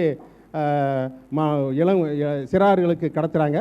அப்படி ஏதாவது யோசனை, நீங்கள் யோசனைன்னு ஒன்று வச்சிங்களா, மாதிரி யோசனைன்னு சொல்லணும் இருந்தால் ஒன்று சொல்லலாம். நீங்கள் வந்து 20லையும் ஒரு 8 கதை துணுக்களில் கதைகளில் நீங்கள் வந்து இது நீதின்னு ஒன்று சொல்கிறீங்க, அதை இன்னும் செப்பனிடலாம் அப்படிங்கிறது. அந்த நீதியை சொல்கிறது இருக்கு இல்லையா, அது இன்னும் கூட அவங்க நீங்கள் சொல்கிற நீதி இருக்கு இல்லையா, அதை விட இன்னும் பொருத்தமான ஒரு ஏதாவது சொல்லலாமோ அப்படின்னு நான் நினச்சேன். அதுபோக மிச்சம் 12 இருக்குது, அப்படியெல்லாம் மிச்சம் 12 குழந்தைகளுக்கெல்லாம் வந்து சொல்லலாம். இதை வாசிட்டு உனக்கு என்ன தோணுது, குழந்தைகள்லாம் கொஞ்சம் வளர்ந்த குழந்தைகள் கூட இந்த இவளுக்கு யாழினிட்டே சொல்லலாம். இதை வாசிக்கும்போது உனக்கு ஏதாவது ஒரு பழமொழி, வேறு ஏதாவது ஒரு நீதி கருத்து தோன்றா அதுக்கு எழுதேன். அந்த 12ஐயும் இதுலேயும் உனக்கு இன்னும் வேறு எதுவும் தோன்றுனா கூட எழுதேன் அப்படின்னு இவங்க ஒரு பயிற்சி கூட கொடுக்கலாம். ஒரு பயிற்சி புத்தகம் மாதிரி குழந்தைகளை கவர்கிற மாதிரி அருமையாக அந்த குழந்தை புத்தகம் மாதிரியே அதை வடிவமைச்சு கொடுத்துருக்காங்க. அதனால் பயிற்சி நீங்கள் கொடுக்கலாம் மிகச்சிறப்பாக. இதுக்கு முன்னால் நான் பேசினதெல்லாம் வந்து கவிதை நூல், அதெல்லாம் வந்து பெரியோர்களுக்கானது அப்படின்னு நான் சொல்லுவேன். ஏன்னா அதில் வந்து ஃபிலாசபிக்கல் ரிஃப்ளெக்ஷன்ஸ் கூட இருக்கும். அதாவது தத்துவார்த்தமாக அந்த கவிதைகள்லாம் தத்துவார்த்தமான சிந்தனைகள் இருக்கும். அப்புறம் பொதுவாக எனக்கு வந்து இந்த மரபு இலக்கியத்தின் மேலே ரொம்ப ஈடுபாடு உண்டு. அதனால் என்னென்னா அவங்க புதுக்கவியாக சொல்கிறதெல்லாம் நான் உடனே ஏதாவது எனக்கு உடனே தோணும், ஏதாவது ஒரு மரபு இலக்கியம் அதில் அதோட என்னால் அதை தொடர்பு படுத்த முடிச்சுன்னா ஒன்று தொடர்பு படுத்தி இப்படியெல்லாம் பேசினேன். அதில் அப்போ பேசியிருப்பேன். ஈவன் அகநூல்களில் இருந்து கூட நிறைய 2வது புத்தகத்தில் நிறைய அகநூல்களில் இருந்தே எனக்கு எடுக்க வேண்டியிருந்தது. அதெல்லாம் அம்மா வந்து ரசனையில் எந்த குறையும் வைக்கிறதில்ல, அதெல்லாம் வந்து அப்படி இருந்தது. ஆனால் இங்கே வந்து சிறார்களுக்காகவே எழுதப்பட்டது. அப்போ அதையும் அவங்க சரியாக வந்து அந்த சிறாருக்கு எழுதப்பட்டிருங்கிறத எந்த இடத்துலையும் வந்து ஒரு தொய்வு இல்லாமல் அந்த கவனத்தை அவர் ரொம்ப கவனமாக அதில் அருமையாக வடிச்சிருக்காங்க. அம்மாவுக்கு எனது வாழ்த்துகள். மேலும் மேலும் நீங்கள் நிறைய பேசணும். உங்களுடைய ஆஸ்தான பேச்சாளராக நான் ஒரு ஓரத்தில் நின்று 2 கருத்துக்களை சொல்லிட்டு போகணும். நன்றி, வணக்கம். சோமசுந்தரம் ஐயாவோட சிறப்பு என்ன, அதாவது மாடர்ன் வரைஞ்ச ஓவியர் கூட அதில் அவ்வளோ விஷயம் இருக்குன்னு அவரே கூட நினச்சிருக்க மாட்டார். ஆனால் அதை பார்க்குறவங்க நிறையா கருத்துக்களை சொல்லுவாங்க, அதில் இந்த விஷயம் இருக்குது அந்த விஷயம் இருக்குன்னு. அதே மாதிரி தான் எங்கள் அத்தை எழுதின புத்தகத்தில் இல்லாத கருத்துக்களையும் சோமசுந்தரம் ஐயா அவங்க நிறைய அதிலேருந்து கருத்து சொல்லுவாங்க. நிறைய இலக்கியங்களோட அதை கோரிலேட் பண்ணி நிறைய கருத்துக்கள்லாம் சொல்லுவாங்க. நூலை பற்றி அழகாக எடுத்துரைத்த ஐயாவிற்கு நன்றி. அடுத்ததாக நூலை பற்றி பேச அருண்பாரதி தோழர் அவர்கள் வருமாறு கேட்டுக்கொள்கிறேன். அனைவருக்கும் இனிய மாலை வணக்கம். ரொம்பலாம் பேசுகிறதுக்கு இல்லை, எல்லாரும் பேசியிருக்கிறாங்க. இருந்தாலும் ஒரு சில விஷயங்களை சொல்லணும் அப்படின்னு ஆசைப்பட்றேன். இன்றைக்கி வந்து சிறார் இலக்கியத்துக்கான தடம் அப்படின்றது ரொம்ப இல்லை, நம்ம ஊரில் ரொம்ப இல்லை. வெளிநாடுகளில் வந்து சிறார் இலக்கியம் அப்படின்னு தனி பிரிவு இருக்குது, நம்ம இதில் இல்லை. இருந்தாலும் ஒரு சில விழிப்புணர்வு இன்றைக்கி ஏற்பட்டிருக்கு. ஏன்னா பெரியவங்களுக்கான இலக்கியங்கள் காலகாலமாக இருந்துக்கிட்டே இருக்குது. சிறாரை புரிந்து கொள்வதற்கான இலக்கியங்கள்ன்றது ரொம்ப கம்மி. ஏன்னா சிறாரோட உலகத்துக்கு நம்ம போய் பார்த்தா தான் அவங்க எப்படி அவங்களுடைய கற்பனை திறனாக இருக்கட்டும், அவங்களுடைய சிந்தனைகளாக இருக்கட்டும், எப்படி அவங்க வளர்த்துக்கிறாங்கன்றது அவங்களோட உலகத்தில் போய் பார்த்தா மட்டும்தான் தெரியும். அதற்கு மிகப்பெரிய பாலமாக இருக்கிறது கதைகள் மட்டும்தான். ஒரு கதை ஒரு குழந்தை படிக்கிறப்ப அந்த கதையை பல்வேறு கோணங்களில் பல்வேறு பரிணாமங்களில் வந்து நம்மளோட குழந்தைகளால் மட்டும்தான் வந்து யோசித்து பார்க்க முடியும். ஒரு காக்கா கதை கூட உண்டு. அந்த காக்கா ஏன் கருப்பாக இருக்குதுன்ற கதை, அப்புறம் காக்கா வடத்துக்கிட்டு போன கதை. இந்த கதையை கூட குழந்தைகிட்ட சொன்னோம் அப்படின்னா அவங்க வேற ஒரு பரிணாமத்தில் வந்து இந்த கதையை சொல்லுவாங்க. இப்படி குழந்தைகள் கதைகள் தான் வந்து குழந்தைகளை நம்ம பக்கமோ இல்லைனா குழந்தைகள் பக்கம் நம்மளையோ போகிறதுக்கான ஒரு முக்கிய கருவியாக இருக்கும். அந்த வகையில் யாழினியின் புத்தன் அப்படின்ற கதை ரொம்ப முக்கியமான கதை புத்தகம் அப்படின்னு சொல்லலாம். எல்லா கதைகளும் வந்து ஒவ்வொரு பக்கம் இருக்கிறதுனால குழந்தைகள் வாசிக்கிறதுக்கு பெரிய அளவுக்கு சிரமப்பட மாட்டாங்க.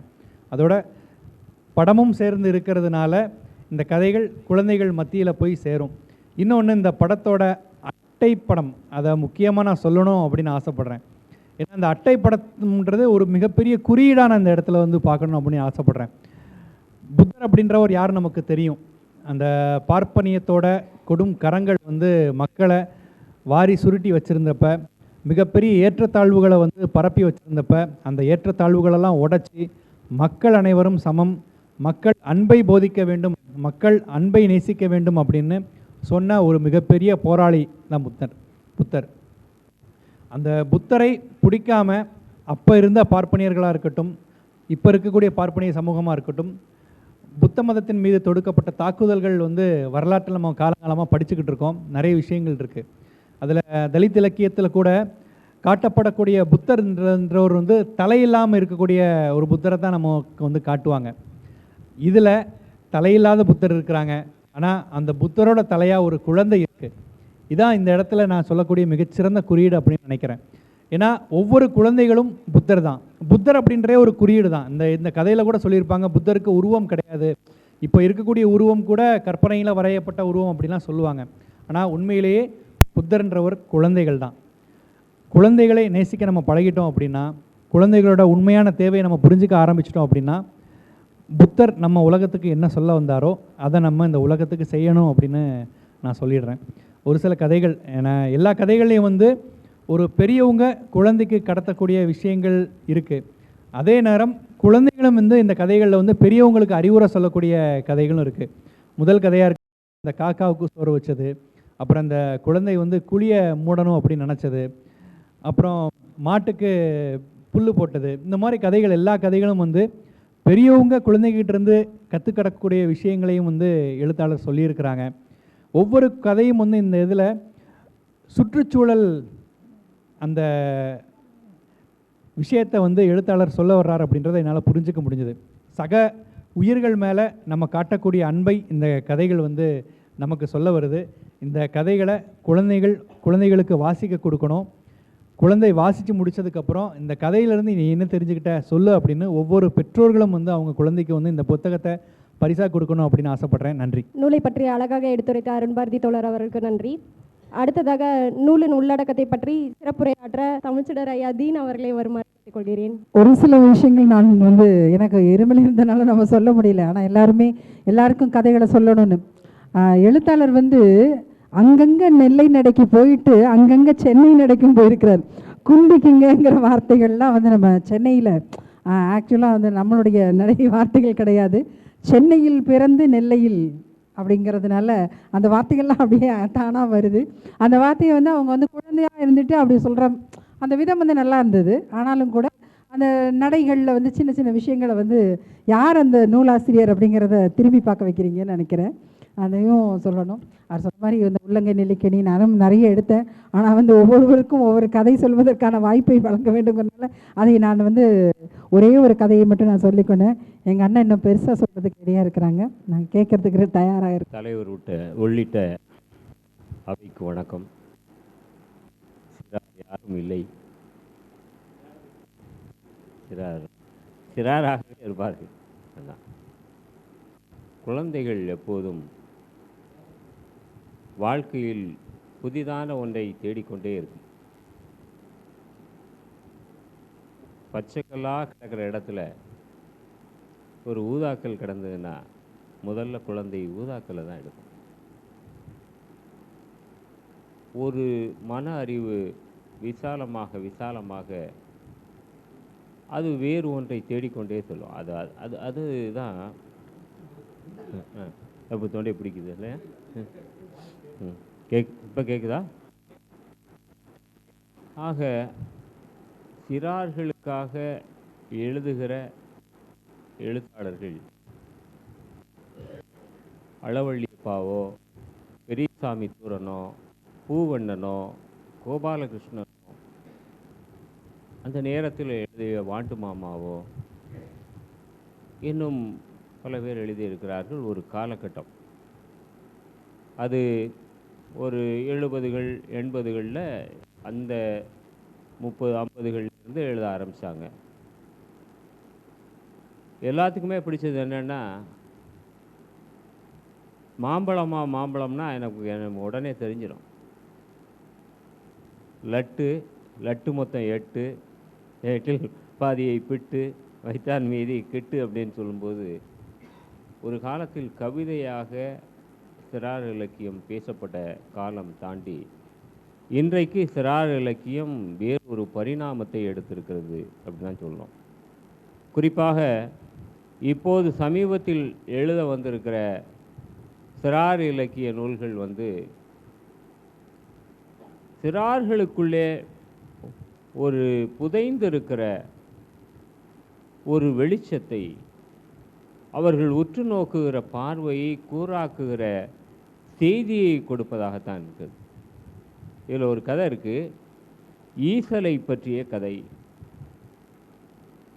ஈசல் 3ஆம் நாள் மழையில் தான் வெளியே வரும். வெளியே எல்லா பக்கமும் வியாபித்து அது பறக்கிற பரபரப்பை நீங்கள் அந்த படமாக போட்டிருக்காங்க. உண்மையிலேயே நீங்கள் கார்த்திகாவை மெச்ச வேண்டிய, பாராட்ட வேண்டிய, இந்த ஓவியங்களுக்காக அவர்களுக்கு ஒரு மாபெரும் பரிசை நாம் கொடுக்க வேண்டிய கட்டாயத்தில் இருக்கிறோம் என்பதை நீங்கள் அந்த ஒரு படத்தை பாருங்கள். ரொம்ப அழகாக போட்டிருக்காங்க. அந்த ஒவ்வொன்றுக்கும் இதை எப்படி திங்க் பண்ணாங்கங்கிறதே ஆச்சரியமாக இருக்குது. இப்படியான படத்தை தனக்கு வரைய வேண்டும் என்று ஒரு சிறார் இலக்கிய நூலுக்கு, சிறார் இலக்கிய வகையில் பிள்ளைகள் பார்க்கிற வகையில், பிள்ளைகள் அதை ஆசையோடு உற்று பார்க்கிற வகையில் ஒரு ஓவியத்தை வரைந்து அந்த கதைக்கு தந்தார் போல தந்திருப்பது என்பது மிகவும் சிறப்பானது. இந்த கார்த்திகா எங்கே இருக்கிறார்கள் என்று மனம் தேடுகிறது. இன்றைக்கி கூட நான் வந்திருக்கிற கிருத்திகாவா காயத்ரி, அவள் கார்த்திகா இருக்க மாட்டாளான்னு எனக்கு தோணிச்சு. ஏன் அப்படின்னு கேட்டிங்கன்னா, இந்த யாழினியின் புத்தன் அப்படின்னு சொல்லும்போது, புத்தன் ஆண்பாலா பெண்பாலா, பெரிய பிள்ளையா அல்லது பெரிய மனிதனா, சின்ன குழந்தையா, யார் என்று நீங்கள் அடையாளம் காட்ட முடியாது. புத்தனுடைய தத்துவமும் அதைத்தான் சொல்லுகிறது. கடவுள் இருக்கா? இருக்கலாம், இல்லாமலும் இருக்கலாம். அதை குறித்து நான் பேச விரும்பவில்லை. ஆசையை பற்றி, ஆசையே துன்பத்திற்கு காரணம். ஒரு தத்துவத்தை முழுமையாக முதலில் வெளிப்படுத்திய ஒரு முக்கியமான தத்துவியலாளர் புத்தன். அதனால தான் அந்த கருத்து என்பது வளர்ந்து கொண்டே இருக்க புத்தனும் வளர்ந்து கொண்டே இருக்கிறான். எல்லாரும் புத்தனை பற்றி எழுதி கொண்டே தான் இருக்கிறார்கள். அதிகமாக எழுதுகிற எழுத்தாளர்கள் எல்லாரும் புத்தனை பற்றி பேசாத எழுத்தாளர்களே இல்லை. புத்தன் எப்படி இருப்பான் என்பதை பற்றி ஒரு 80 அல்லது 85 பக்கங்களில் எழுதிய சித்தார்த்தன் என்கிற நாவல் நோபல் பரிசு பெற்றது. அப்போது புத்தன் ஒரு மாபெரும் ஒரு எல்யூசிவான ஒரு பறவை போல, அண்டரண்ட பட்சி போல எப்போதும் மனதில் வியாபிக்கிற ஒரு மயக்கமான ஒரு மாமனிதன் புத்தன். அப்படியான மாமனிதனை ஏன் நாம் சிந்திக்கிறோம் என்றால், அவனை போன்ற ஒரு உணர்வுள்ள ஒரு மனிதனாக நாம் வாழ வேண்டும், அவனைப் போலவே ஆசையற்ற ஒரு மனிதனாக வாழ வேண்டும் என்பதை தான் சொல்லும். ஆனால் இந்த நூல் என்ன சொல்லுது அப்படின்னா, சிறார் இலக்கியம், சிறாரை பற்றி பேசணும் இல்லையா? அதனால தான் யாழினியின் புத்தன். யாழ் இனி புத்தன். நீங்கள் அசையாக பிரித்து பார்த்தால் யாழ் என்பது இசையை குறிக்கிறது. ஒரு மெல்லி இசை போல நகர்ந்து செல்கிற ஒரு வாழ்க்கையாக, ஒரு கருத்தாக, ஒரு எண்ணமாக உங்கள் மனதிலே இந்த புத்தகம் உருவாக்கி படிக்கிற எல்லோருக்கும் அந்த உருவை தரும் என்பது தான் இந்த புத்தகத்தினுடைய முதல் தன்மையாக நான் பார்க்கிறேன். முதல் பக்கத்தில் இந்த புத்தகத்தின் தலைப்பையும் அதனுடைய பெயரையும் போடுறது வழக்கம், எல்லா புத்தகத்திலையும் போடுவோம் இல்லையா? ஆனால் இந்த புத்தகத்தில் ஒரு மரம் இருக்கிறது. மரத்துக்கு கீழே புத்தன் எங்கே இருக்கிறான் என்று பார்த்தால் அங்கே தான் புத்தன் ஒளிந்து கொண்டு இருக்கிறான். நீங்கள் உற்று பார்த்தால் தான் உங்களுக்கு தெரிவான். அவன் வேர் போல இருப்பவன், அவன் இதயங்களை உருவாக்குகிற இலைகளை தருபவன், அவன் வேருக்குள் வேறாக இருப்பவன் என்ற எண்ணத்தோடு படுத்து கொண்டிருக்கிற புத்தன் போல அவன் படுத்து கொண்டிருக்கிறானா அல்லது அதன் பக்கத்தில் என்ன செய்து கொண்டிருக்கிறான், அது கால்தானா என்று எதுவுமே தெரியாத அளவிற்கு யாழினியின் புத்தன் முதல் பக்கத்திலேயே நமக்கு ஒரு பெரும் காட்சியை கொடுக்குறான். அதான் இந்த நூலினுடைய தன்மையை நான் பார்க்குறேன். அந்த இடத்திலிருந்து புத்தனை நாம் தொட்டு பார்க்கிற போது வேறு ஒரு விஷயம் நமக்கு விளங்குகிறது. புத்தன் என்பது புத்தன் அல்ல, சித்தார்த்தன் அல்ல, நான் ஜீசஸ் கிரைஸ்ட் சொல்வதைப் போல ஐ ஆம் தட் ஐ ஆம் என்று பைபிளிலே ஒரு வார்த்தை இயேசப்பா சொன்னதாக வரும். அப்படி தானே? ஐ ஆம் தட் ஐ ஆம் என்பதை பற்றி பல நூல்கள் கூட வந்திருக்கிறது. ஐ ஆம், நானாக இருக்கிறேன் அப்படி என்கிற போது புத்தன் நானாக இருக்கிறேன், புத்தன் எல்லோருமாக இருக்கிறார்கள், புத்தன் வாழ்வில் ஒரு நம் பக்கத்திலே உட்கார்ந்து கொண்டு உணர்ந்து கொண்டு இருக்கிறார் என்பதுதான். இந்த ஈசல் கதையை பற்றி நான் சொன்னேன் இல்லையா? இந்த ஈசல் கதையை பற்றி இந்த கதையில் குழந்தைகளுக்கு ஒன்று சொல்கிறாங்க.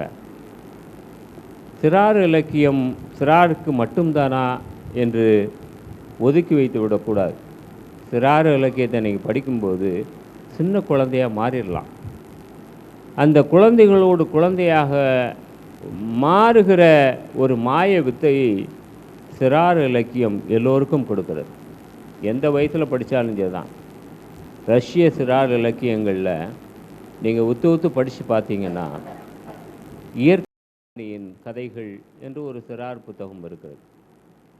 அந்த இயற்கை விஞ்ஞானி யார் என்று சொன்னால் இந்த பிரபஞ்சத்தை இயற்கை விஞ்ஞானி என்றும், அங்கே இருக்கிற ஒரு சின்ன உயிரிகளையும் கூட அந்த இயற்கை விஞ்ஞானம் எவ்வாறு கையாளுகிறது என்பதை சொல்லியிருக்கோம்.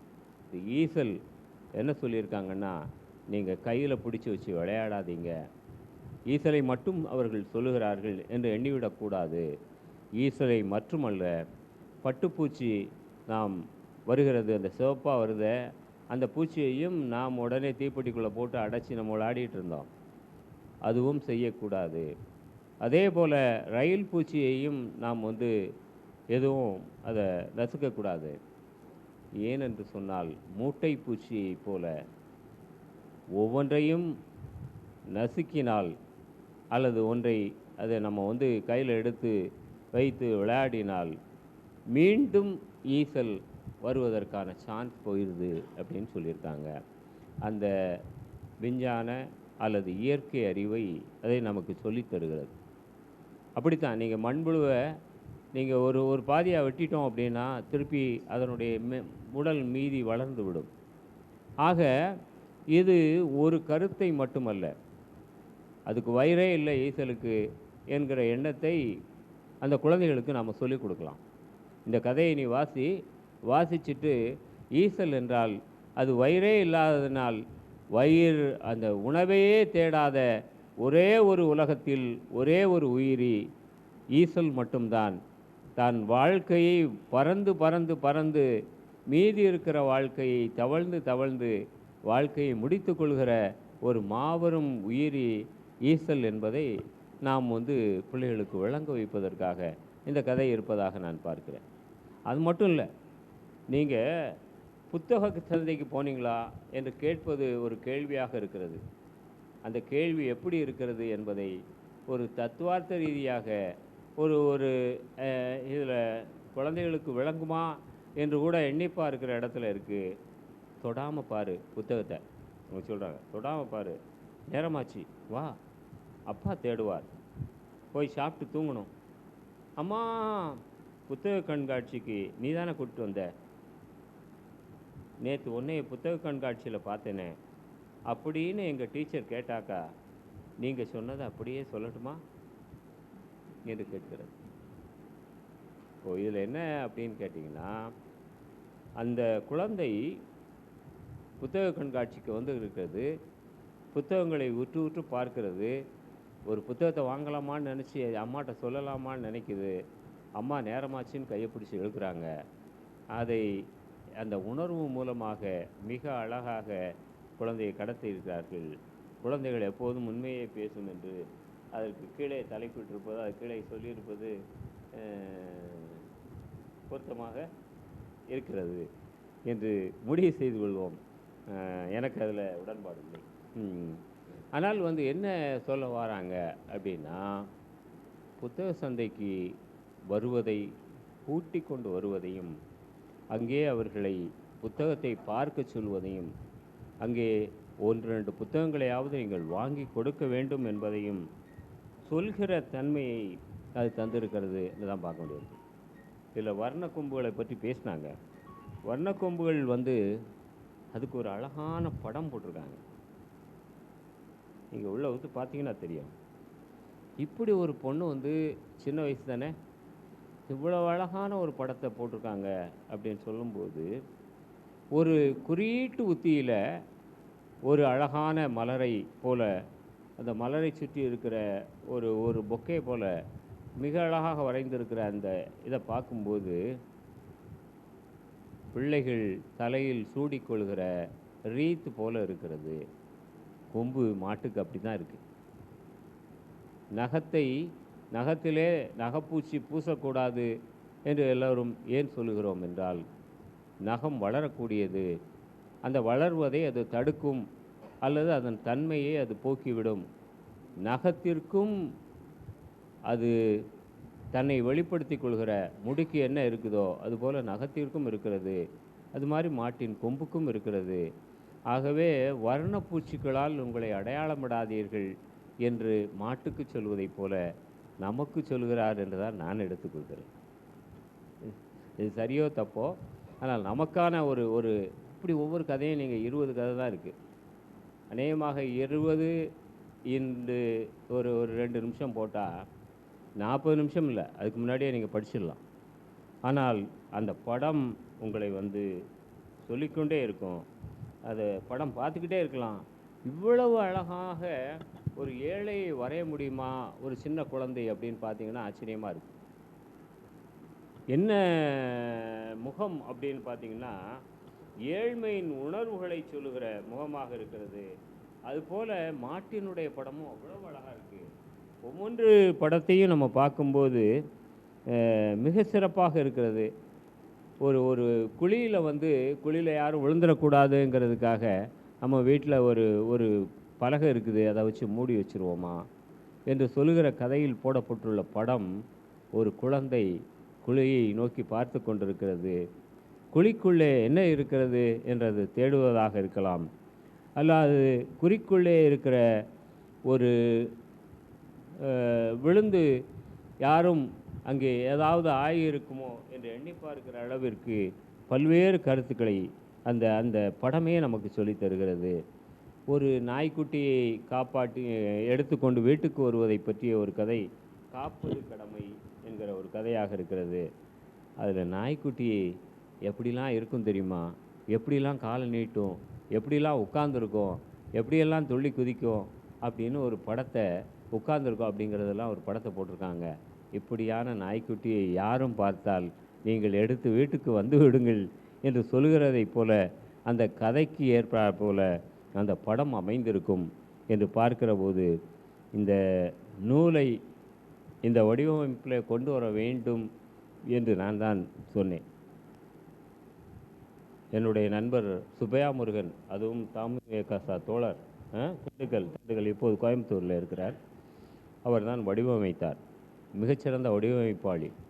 அவர் வடிவமைத்து கொடுத்த இந்த நூல் எல்லோரும் அதன் வடிவம் குறித்து அழகாக இருக்கிறது, அதன் குழந்தை சிறார் நூல்கள் எப்படி இருக்க வேண்டுமோ அந்த அளவில் இருக்கிறது என்று சொன்னார்கள்.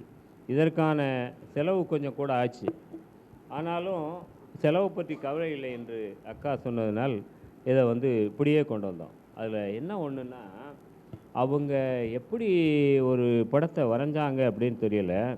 இதில் ஒரு புத்தகத்தை பற்றி பஷீர்னு ஒரு கதையில் இருக்கும். அந்த கதை பஷீர் கதையில் இல்லை, இன்னொரு கதையில் இருக்கு.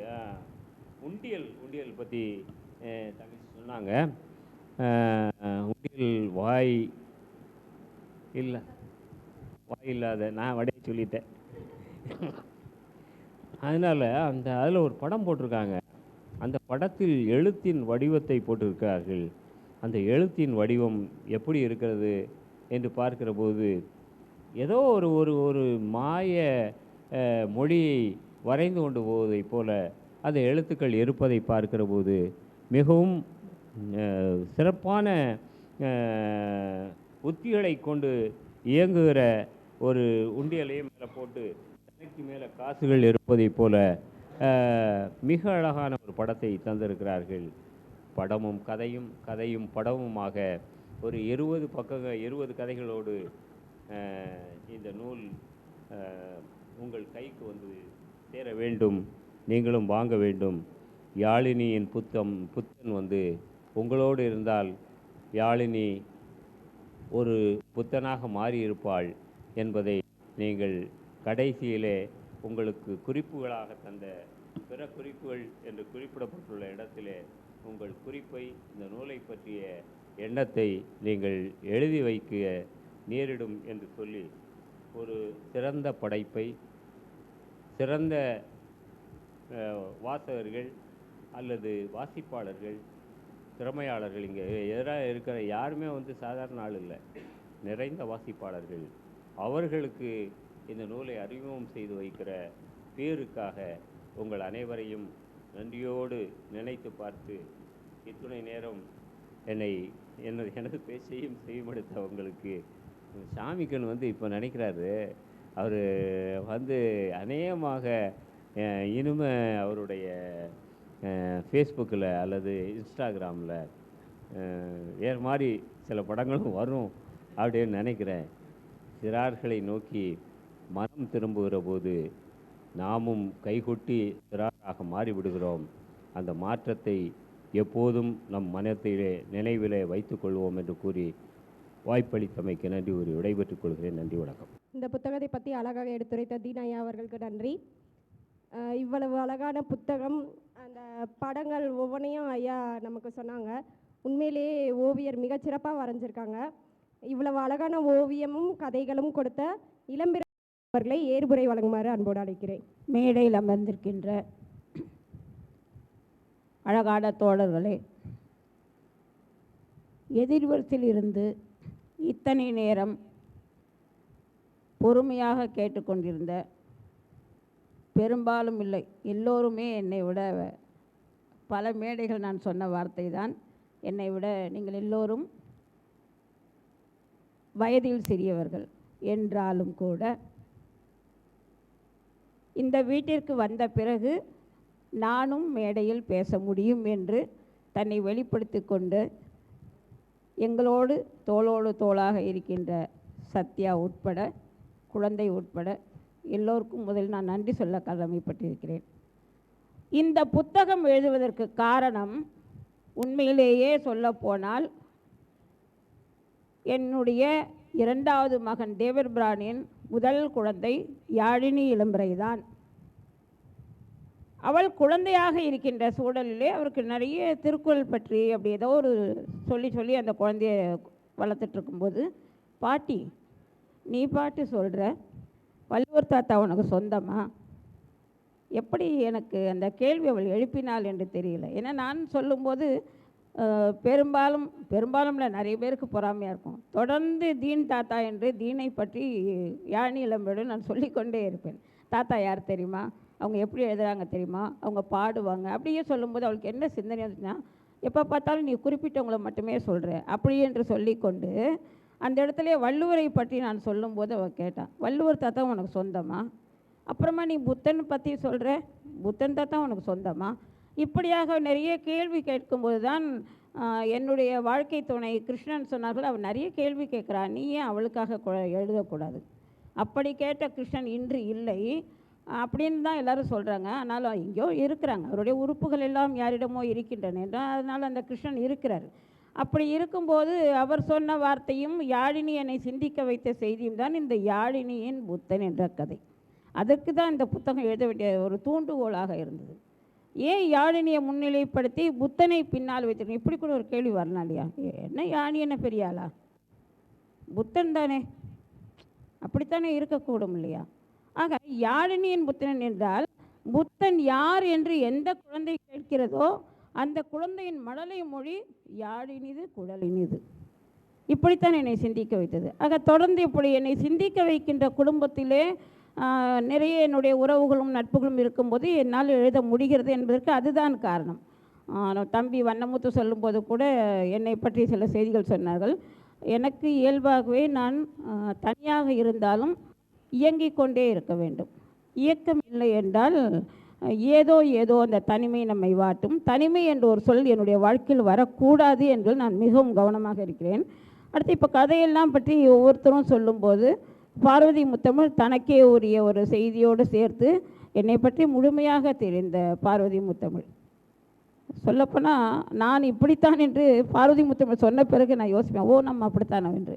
அப்படியாக பார்வதி முத்தமிழுடைய இயல்பான குரலிலே ஒவ்வொரு கதையை பற்றி சொல்லும்போதும் அந்த கதைக்குள்ளே போய் இருந்து நீச்சல் அடித்தால்தான், ஒரு குளத்துக்குள்ளே நீச்சல் அடிக்கிறது போல, ஒரு கதை என்பது ஒரு குளம் போல, அந்த குளத்துக்குள்ளே நீச்சல் அடிக்கும்போது தன்னை மறந்து நீச்சல் அடித்தாதான் நம்மளால் அந்த அந்த அந்த நீரின் சுவையை நம்மால் உணர முடியும்.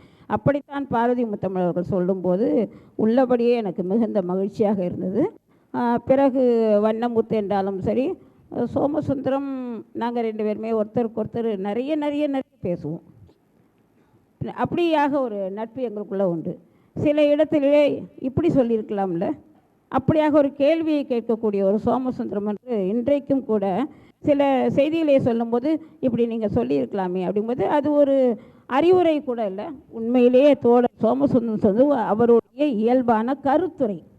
ஒரு மனிதன் கருத்துரை சொல்கின்றான் என்று நாம் எடுத்துக்கொண்டாலும் அந்த இடத்துல அறிவுரை என்ற சொல்ல அடிந்து போயிடும்.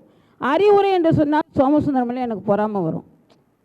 என்ன சோமசுந்தரம் எனக்கு போய் சொல்லலாமா? இது ஒரு வகையான ஒரு கோபம், சீற்றம். அந்த சீற்றம் வராமல் இருக்கணும்னா சரி சொன்னது சரிதானே, அடுத்த முறை நான் மாற்றணும் இல்லையா? அப்படி பக்குவப்படுது. இது கூட வள்ளுவர் சொல்லு, கடிது ஓச்சி மெல்ல ஏறிக, வேகமாக கம்பை கொண்டு போப்பா, ஆனால் கொஞ்சம் மெதுவாக படாமல் பட்டு செய். அதுதான் சோமசுந்தரத்துடைய ஒரு தன்மை.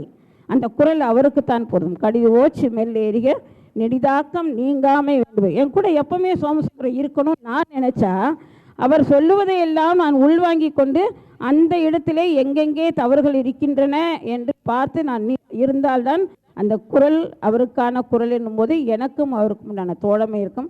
ஆகவே சோமசுந்தரம் அவர்களுக்கு நன்றி, பார்வதி முத்தமிழுக்கும் நன்றி. பின்ன அருண் பாரதி என் வயிற்றில் பிறக்கவில்லை, ஆனால் எனக்கு அவன் பிள்ளைதான். சில உறவுகள் நம்மோடு இருந்தால்தான் அவர்கள் உடன் பிறந்தவர்கள் அல்லது பிள்ளைகள் என்று நாம் சொல்லி கொண்டிருக்கோம். அது முற்றிலும் தவறு என்று நான் நினைக்கிறேன். பிறந்தால் மட்டும்தான் குழந்தை இல்லை, பிறக்காமலும் அருண் பாரதியுடைய அன்பு என்னை அப்படியே என்னுடைய மனசுக்குள்ளே வந்து ஒரு ஏதேதோ சிந்தனை உருவாக்கும். ரொம்ப மென்மையான குரலில் நான் எது சொன்னாலும் மறுப்பு சொல்லாமல் அப்படி செய்யலாமே, அப்படி சொல்லும்போது இந்த புத்தகத்தை பற்றி பேசணும் அப்படிங்கும்போது ஒரு 3 குழந்தைகளை தேர்ந்தெடுத்து இந்த குழந்தைகளை வாங்க வேண்டும். ஆனால் நான் முதல்ல அப்படிலாம் நினைக்கலை. யார்கிட்ட கொடுக்கணும் என்ன செய்யணுங்கிற என்னெல்லாம் தெரியாது. எனக்கு எப்போவுமே ஒரு இது எப்படின்னா, சுப்பையா முருகன் தம்பி தீன் வழியாக எனக்கு உறவுக்குள்ளே வரும்போது இந்த 2 பேருமே எனக்கு வலது பக்கம் இடது பக்கம், அது வலது பக்கம் இடது பக்கம் தான் இருக்கும், ஆனால் பக்கம் என்ன ஒன்று தான். அப்படி இருக்கும்போது உடனே சுப்பையா முருகன்கிட்ட சொல்லுவேன். சுப்பையா முருகன் இதை வடிவமைத்து கொடுக்கும்போது எனக்கு தோழியாக இந்த ஓவியம் வரைந்த கார்த்திகா என்ற பெண் கடந்த ஓராண்டுகளாக தெரியும். அவளுடைய வாழ்க்கை, அவள் மிகப்பெரிய கடலில் நீச்சல் அடித்து கொண்டிருக்காள். இதை நீங்கள் புரிஞ்சுப்பீங்கன்னு நினைக்கிறேன். ஒரு இளம் பெண் எந்தெந்த இடத்திலெல்லாம் பள்ளங்கள் விழுகின்றனவோ அந்தந்த பள்ளங்களை அவள் தானாகவே நிரப்பி கொண்டிருக்கிறாள். இது இவ்வளவுதான் என்னால் மேலோட்டமாக சொல்ல. சில செய்திகளை சில உண்மைகளை நாம் மேலோட்டமாக தான் சொல்ல வேண்டும். அப்படிப்பட்ட சூழலிலும் அந்த பெண், இளம் பெண் தன்னுடைய குழந்தையை பார்த்து கொண்டு தனக்கான எல்லாவற்றையும் செய்து கொண்டு அந்த பெண் எனக்கு இந்த ஓவியத்தை வரைந்து கொடுக்கும்போது இன்றைக்கு தொடர்ந்து நான் முயற்சி பண்ணி கொண்டே இருந்தேன். அவளுக்கு வரக்கூடிய வாய்ப்பு இல்லை, அதனால் அந்த குழந்தை கார்த்திகா வரவில்லை. என்றாலும் கூட அவளுக்கும் நன்றி. அடுத்ததாக பதிப்பகம், பரணி பதிப்பகம் என்னை பொறுத்தவரையில் இதுவரை எனக்காக போட்டு கொடுத்த எல்லா புத்தகமும் சுப்பையா முருகனிடம் நான் ஒப்படைக்கும் போது ஒவ்வொரு நாளும் நாங்கள் பேசுவோம். தம்பி புத்தகம் போட்டியாம்மா, என்ன அட்டை போட்டு, ஒரு 4-5 அட்டைகள் எனக்கு வரும். எத்தனை அட்டை வந்தாலும் திரும்ப நான் தம்பிகிட்ட தான் கேட்பேன், தீன்கிட்ட தான் கேட்பேன், தம்பி இத்தனை எல்லாம் இருக்குப்பா பாரு. அதாவது எனக்கென்று ஒரு பிம்பம் இருக்கிறது ஒரு சிலரிடம் மட்டும். அந்த பிம்பம் என்பது உயிர் உள்ளது. பிம்பம்னா உயிர் இல்லைன்னு நம்ம நினைப்போம். இவர்களிடம் இதை ஒப்படைத்தால், இது கூட நமக்கு திருக்குறள் தான், இதனை இவன் முடிக்கும் என்றாய்ந்து. இவனிடம் இதை கொடுத்தால் இவன் நம்மை இன்னும் கொஞ்சமாக மேலாக வாழ வைக்கக்கூடிய ஒரு உடப்பிறந்தனாக இருக்கிறார்கள் அல்லது இருக்கின்றான் என்று சொல்லும்போது இவர்களை நான் தோளோடு தோளாக நான் வைத்து கொண்டிருக்கும்போது இது நல்லா இருக்கும்க்கா, இது சரியாக இருக்கும்க்கா. அப்போது எனக்கு நிறைய தெரியாது. அப்போ தெரியாதவற்றை நான் யாரிடம் கொடுத்தால் அவர்கள் அதை செப்பனிட்டு அல்லது மெருகேற்ற செய்வார்களோ அதையெல்லாம் செய்யும்போது தொடர்ந்து நான் தம்பி தீன்கிட்ட தான் கொடுப்பேன். அப்படித்தான் இந்த அட்டை படம் வந்தது. இந்த வடிவமைப்பும் அப்படித்தான் வந்தது. எல்லோரையும் போல இல்லாமல் நம்ம கொஞ்சம் மாறுதலாக போடுவோம். தம்பி சொன்னதை போல் இதற்கு மிகப்பெரிய செலவு. ஆனால் செலவு என்று பார்த்தால் மனிதன் பிறந்தாலே செலவு தாங்க.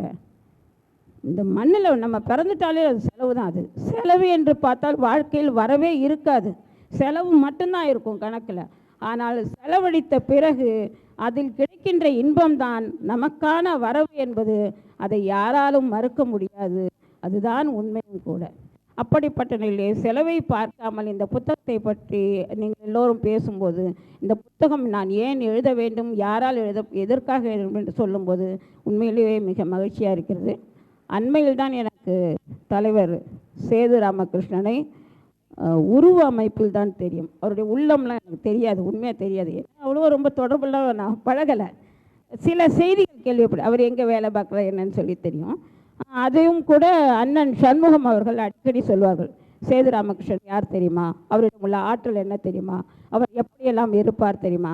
அப்படியாக சொல்லும்போது அண்ணன் சண்முகம் நல்ல செய்தியை தான் சொல்லியிருக்கிறார்கள். இதுதான் உண்மை. ஆக அவரிடம் நான் நெருங்கி பழகவில்லை. இவர் இப்படி இருக்கிறார் என்ற அந்த தோற்றம் தெரியும். அந்த தோற்றத்தின் அடிப்படையிலே இன்று மேடையில் அமர்ந்திருக்கும் போது அவரும் மிக அழகாக எப்படி எதை எந்த இடத்தில் நாம் பேச வேண்டுமோ அந்த அவை மரபோடு சேர்ந்து இந்த புத்தகத்தை பற்றி பேசினார்கள். தொடர்ந்து இப்படி பேசிக்கொண்டே இருக்கும்போது எனக்காக வந்திருக்கின்ற அத்துணை தோழர்களும் தம்பி தியாகராஜன் உட்பட ஒரே ஒரு கைபேசி அழைப்பு தான். சில வேளைகள் செய்தி தான் அனுப்புவேன், தம்பி உடனே வரணும், இவ்வளோ தான் செய்தி. நீண்ட நெடிய செய்திலாம் கிடையாது. தம்பி தியாகராஜனுக்கு தம்பி உடனே வரணும், சரி அக்கா. இந்த சரி அக்கா என்று சிலர் தான் சொல்லுவார்கள். இந்த சரி அக்கா என்பது அக்கா சரிந்து விடாமல் இருக்க வேண்டும் என்பதுதான் அந்த சரி அக்கா. அப்படி சரி அக்கா என்று சொல்லிவிட்டு வருகின்ற சூழலிலே நான் பார்க்கும்போது ராஜகோபாலையும் இதில் நான் சேர்த்துக்கொள்கிறேன். ராஜகோபால் இன்றைக்கு காலையில் தான் சென்னையிலிருந்து வந்திருக்கக்கூடும் என்று நான் நினைக்கிறேன். என்னுடைய கணிப்பு இது. ராஜகோபால் ஊரில் இல்லை, எனக்கு தெரியும். பயபுள்ள வருவானோ மாட்டானோ, நம்ம பாடு செய்தியை அனுப்பிட்டோம், என்ன செய்ய போகிறான், ஒரு வகையான ஒரு அச்சம் இல்லை, ஒரு குழப்பம் எனக்குள்ள. அப்போ இப்போ பார்க்குறேன் வந்துட்டு உட்காந்துருக்கும்போது தம்பி ராஜகோபால், நான் வந்து அரை மணி நேரம் ஆச்சு, அரை மணி நேரம் ஆனாலும் கூட நீ எனக்கு அக்காவாக இருந்தும் கவனிக்கவில்லையே, அது கூட ஒரு வகையான அன்பு தான், அந்த அன்பு தான். ஆக இப்படி ஒவ்வொருவரிடம் ஒவ்வொரு நடவடிக்கை மூலம் செயல் வழியாகவும் எழுத்து வழியாகவும் என்னை மேலும் மேலும் ஊக்கப்படுத்தும் போது தொடக்கத்தில் தேவர்பாணன் சொல்லும்போது எனக்கு மகிழ்ச்சியாக இருந்து, ஈன்ற பொழுது பெரிதோக்கும் தன் மகனை சான்றோன் என கேட்ட தாய். அந்த குழந்தை தேவர்பாணன் சொன்னால் என்னுடைய அம்மா தான் நூலாசிரியர். அப்போ என்னுடைய அம்மா தான் நூலாசிரியர் என்று இது பதிவு செய்யப்படுகிறது என்றால் இதைவிட எனக்கு நான் தேவர்பாணன் என்ன எதிர்பார்க்க முடியும்? இதைவிட நான் அவனிடம் என்ன எதிர்பார்க்க போகிறேன்? ஒரு நூலாசிரியர் என்று சொல்லிக்கொண்டு அப்படியே கடந்து செல்லலாம், யாரோவாக என்று. ஆனால் அந்த இடத்திலே பதிவு செய்யும் போது என்றைக்காவது ஒரு நாள் முத்தமிழ் எடுத்த இந்த காணொளியை பார்க்கும்போது அதிலே தேவர்பாணனுடைய வார்த்தைகள் காலம் காலமாக பேசப்படும். அந்த வகையிலே தேவர்பாணன் சரி, அவனுக்கு வாழ்க்கை துணையாக, எனக்கு மருமகளாக, யாழினி இளம்பரை குழலிக்கு தாயாக இருக்கின்ற இந்த வீட்டில் ஒரு உறுப்பினராக தன்னை இணைத்து கொண்டு வாழ்கின்ற சத்யா உட்பட எல்லோரையும் நினைக்கும் போது உள்ளபடியே உங்கள் எல்லோருக்கும் நான் என்னுடைய நன்றியெல்லாம் சொல்ல மாட்டேன், யாரும் எதிர்பார்க்காதீங்க, மகிழ்ச்சியை மட்டும்தான் சொல்வேன். ஆக இது ஒரு மகிழ்ச்சி. நன்றி என்பது என்னை பொறுத்தளவுக்கு அது சும்மா போகிற போக்கில் சொல்கிற வார்த்தை. நிறைவாக எல்லா மேடைகளிலும் தம்பி தீனை பற்றி நான் பேசாத மேடைகள் கிடையாது. சில பேர் கேட்பாங்க, அப்படி என்ன? அப்படித்தான் அவர்கள் கேட்பார்கள், அது அவர்களுடைய கேள்வி. ஏன்னா தொடர்ந்து 1999 மாநில தமிழ்ச் சங்கம் பாளையங்கோட்டில் நான் தீனை சந்திக்கும் போது எனக்கும் தீனுக்கும் எந்த உறவும் கிடையாது, எந்த தொடர்பும் கிடையாது. ஏதோ ஒரு காரணத்திற்காக நான் நீதிமன்றம் போகிறேன். என்னுடைய உறவினர் ஒருவர் சில தவறான சூழலில் மாட்டிக்கொண்டார். அப்படி அவர் மாட்டிக்கொண்டு அவர் என்னை கூப்பிடுறாரு, வேற ஒன்றும் இல்லை, நீ வாயேன் எனக்கு நீதிமன்றத்துக்கு. நான் போய்கொண்டு இருக்கும்போது எங்கே இருந்தோ ஒரு குரல், அந்த குரலில் இருந்த அன்பு குழைந்தது. ஒரு தாய் தன் மகனை அதை ஒரு அக்காளை அப்படி அழைக்கும்போது, அது ஒரு அக்கான்னு கூப்பிடும்போது எனக்கு அந்த குரல் என் காதில் விழவில்லை, நான் கவனிக்கவும் இல்லை அந்த குரலை. அப்படி குரலை கவனிக்காமல் இருக்கும்போது பின்னாடி ஒரு 4 மணி வந்துட்டு, அம்மா உங்களை தான்மா அவர் கூப்பிடுறாரு, எனக்கு இங்கே யாரையுமே தெரியாது. நீதிமன்றத்தில் நம்ம தப்பு பண்ணதில் உள்ள போகிறோம், யாரோ பண்ணியிருக்காங்க, அதுக்கு நம்ம துணைக்கு போகிறோம், அது என்னன்னு கேட்குறதுக்கு எனக்கு யாருன்னு தெரியாது. இல்லை பின்னாடி ஒருத்தர் வர்றாரு, திரும்பி பார்த்தேன், என் மனம் நிறைந்த என்னுடைய தம்பி தீன் அக்கா என்று அழைத்து கொண்டு வரும்போது, நீ எதுக்கு வந்தீங்க?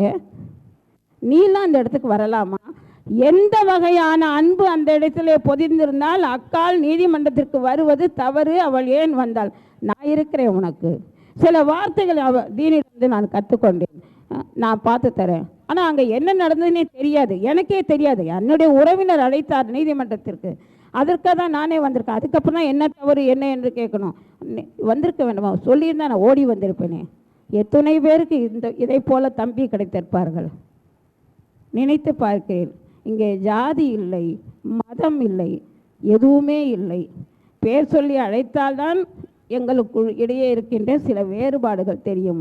ஆனால் அந்த வகையெல்லாம் மீறி ஒரு புத்தகத்தை பற்றி ஒரு நல்ல எழுத்தாளனாக, நல்ல ஓவியனாக, நல்ல பாடகனாக, ஒரு 5 தொழில் செய்யக்கூடிய அளவு, வழக்கறிஞர் தொழில், எழுத்தாளர், பாடகர், ஓவியர், பேச்சாளர், இவ்வளோதாங்க 5 தொழில்.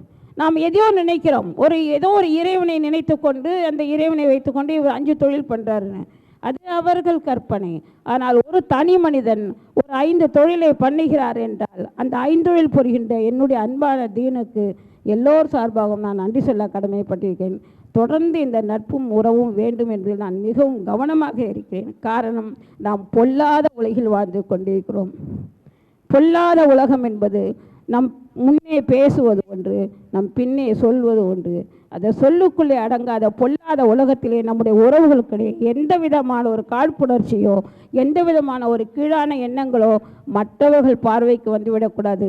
நாம் மற்றவர்கள் முன் அதாவது விமர்சனம் பண்ணி நம்மை பேசிவிடக்கூடாது என்பதும்போது நீங்கள் எல்லோரும் என்னுடன் இருக்க வேண்டும். என் மூச்சு இருக்கும் வரை நானும் உங்களோடு இருப்பேன். இந்த புத்தகத்தை பற்றி நிறைய நீங்கள் எல்லோரும் பேசிவிட்டீர்கள். என்னுடைய உண்மையான செய்தி, புத்தகம் விற்பதற்கு என்று நான் போட மாட்டேன். எனக்கு தெரியும் நிறைய செலவாகும் என்றாலும் கூட கணவர் கிருஷ்ணனுடைய ஓய்வூதியத்தில் நான் இருக்கும்போது அவர் என்னை ஊக்குவிப்பார். எப்போவுமே நீ எழுது, நீ பேசு, உன்னால் முடியும். எத்தனை பேருக்கு இப்படி வாழ்க்கை துணை அமையும்? அப்படிப்பட்ட கிருஷ்ணனோடு வாழ்ந்த காலத்தில் நான் அவரோடு இருந்தபோதும் நான் எழுதியிருக்கிறேன், மீண்டும் எழுதி கொண்டிருக்கிறேன், இன்னும் எழுதுவேன் என்று சொல்லும்போது அவருடைய ஓய்வூதியம் எனக்கு மிகவும் பயனுள்ளதாக இருக்கிறது. சாப்பிட்டு என்ன செய்ய போகிறேன்? என்றைக்காவது ஒரு நாள் மரணம் தழுவும். நெருநாள் உளநறுவன் இன்று இல்லை என்னும் பெருமை உடைத்த உலகு. மரணத்தை தழுவக்கூடிய வயதில் தான் நான் இருக்கிறேன். ஏதோ 55 வயசு ஏதோ சொன்னீங்கல்ல, 55 ப்ளஸ் இல்லை, 67 ப்ளஸ்ஸு. என்னுடைய வயது எப்படி ஒரு கொஞ்சம் மகிழ்ச்சியாக தான் இருக்குது. இருந்தால் கூட சொல்கிறேன், 58 பிறந்தவள், 67 கடக்கப் போகிறேன் நான். ஆக 67 நான் கடக்கப் போகிறேன் என்பது எல்லாரும் சொல்லுவாங்க. எனக்கு அகவை எப்போவுமே பெருசாக தெரியாது. நான் வீட்டில் நாட்காட்டி பாடுறத கூட விரும்ப, அந்த நாள்தோறும் நான் கிழிக்கிறோம் இல்லையா தாள், அதை நான் விரும்ப மாட்டேன். ஏன்னா அதை கிழிக்கும்போது அந்த வயசு என்னை உறுத்தி கொண்டே இருக்கும். எனக்கு அது பிடிக்காது. ஆனால் மாத நாட்காட்டி மாட்டிடுவேன், அப்படியே டபக்குன்னு திருப்பிடலாம். என்னுடைய வயதை மற்றவர்களும் சொல்லுவதில் நான் கூச்சப்பட மாட்டேன். ஆனால் என்னுடைய வயதின் காரணமாக நான் முடங்கி விடுவேன் அல்லது அடங்கி விடுவேன் என்பது என்னுடைய வாழ்க்கையில் கிஞ்சித்தும் கிடையாது. எழுதிக்கொண்டே இருக்க வேண்டும், இயங்கிக் கொண்டே இருக்க வேண்டும், சில வேளையில் பாடிக்கொண்டே இருக்கணும். இப்படி தொடர்ந்து இயங்கிக் கொண்டே இருக்கும்போது நமக்கு இத்தனை உறவுகள் இருக்கின்றன என்று சொல்லும்போது வந்திருக்கின்ற சான்றோர் பெருமக்களுக்கும் ஆண்டோர் பெருமக்களுக்கும் சிறார்கள் யாரும் இல்லையே என்று எண்ணிக்கொண்டிருக்கும் போது அவர்கள் இருக்கிறார்கள். அவர்களுடைய உலகத்தில் அவர்கள் அங்கே விளையாடி கொண்டிருக்கிறார்கள். சிறார்கள் எத்தனை நேரம் இங்கே இருப்பார்கள். இருந்த வரைக்கும் அந்த குழந்தைகளுக்கு நாம் நன்றி சொல்ல வேண்டும். ஏனென்றால் குழந்தைகளுக்கு என்று ஒரு உலகம் இருக்கிறது, அந்த உலகத்தில் அவர்கள் இருக்கிறார்கள். நாமும் இங்கே சிறார்கள் தான்.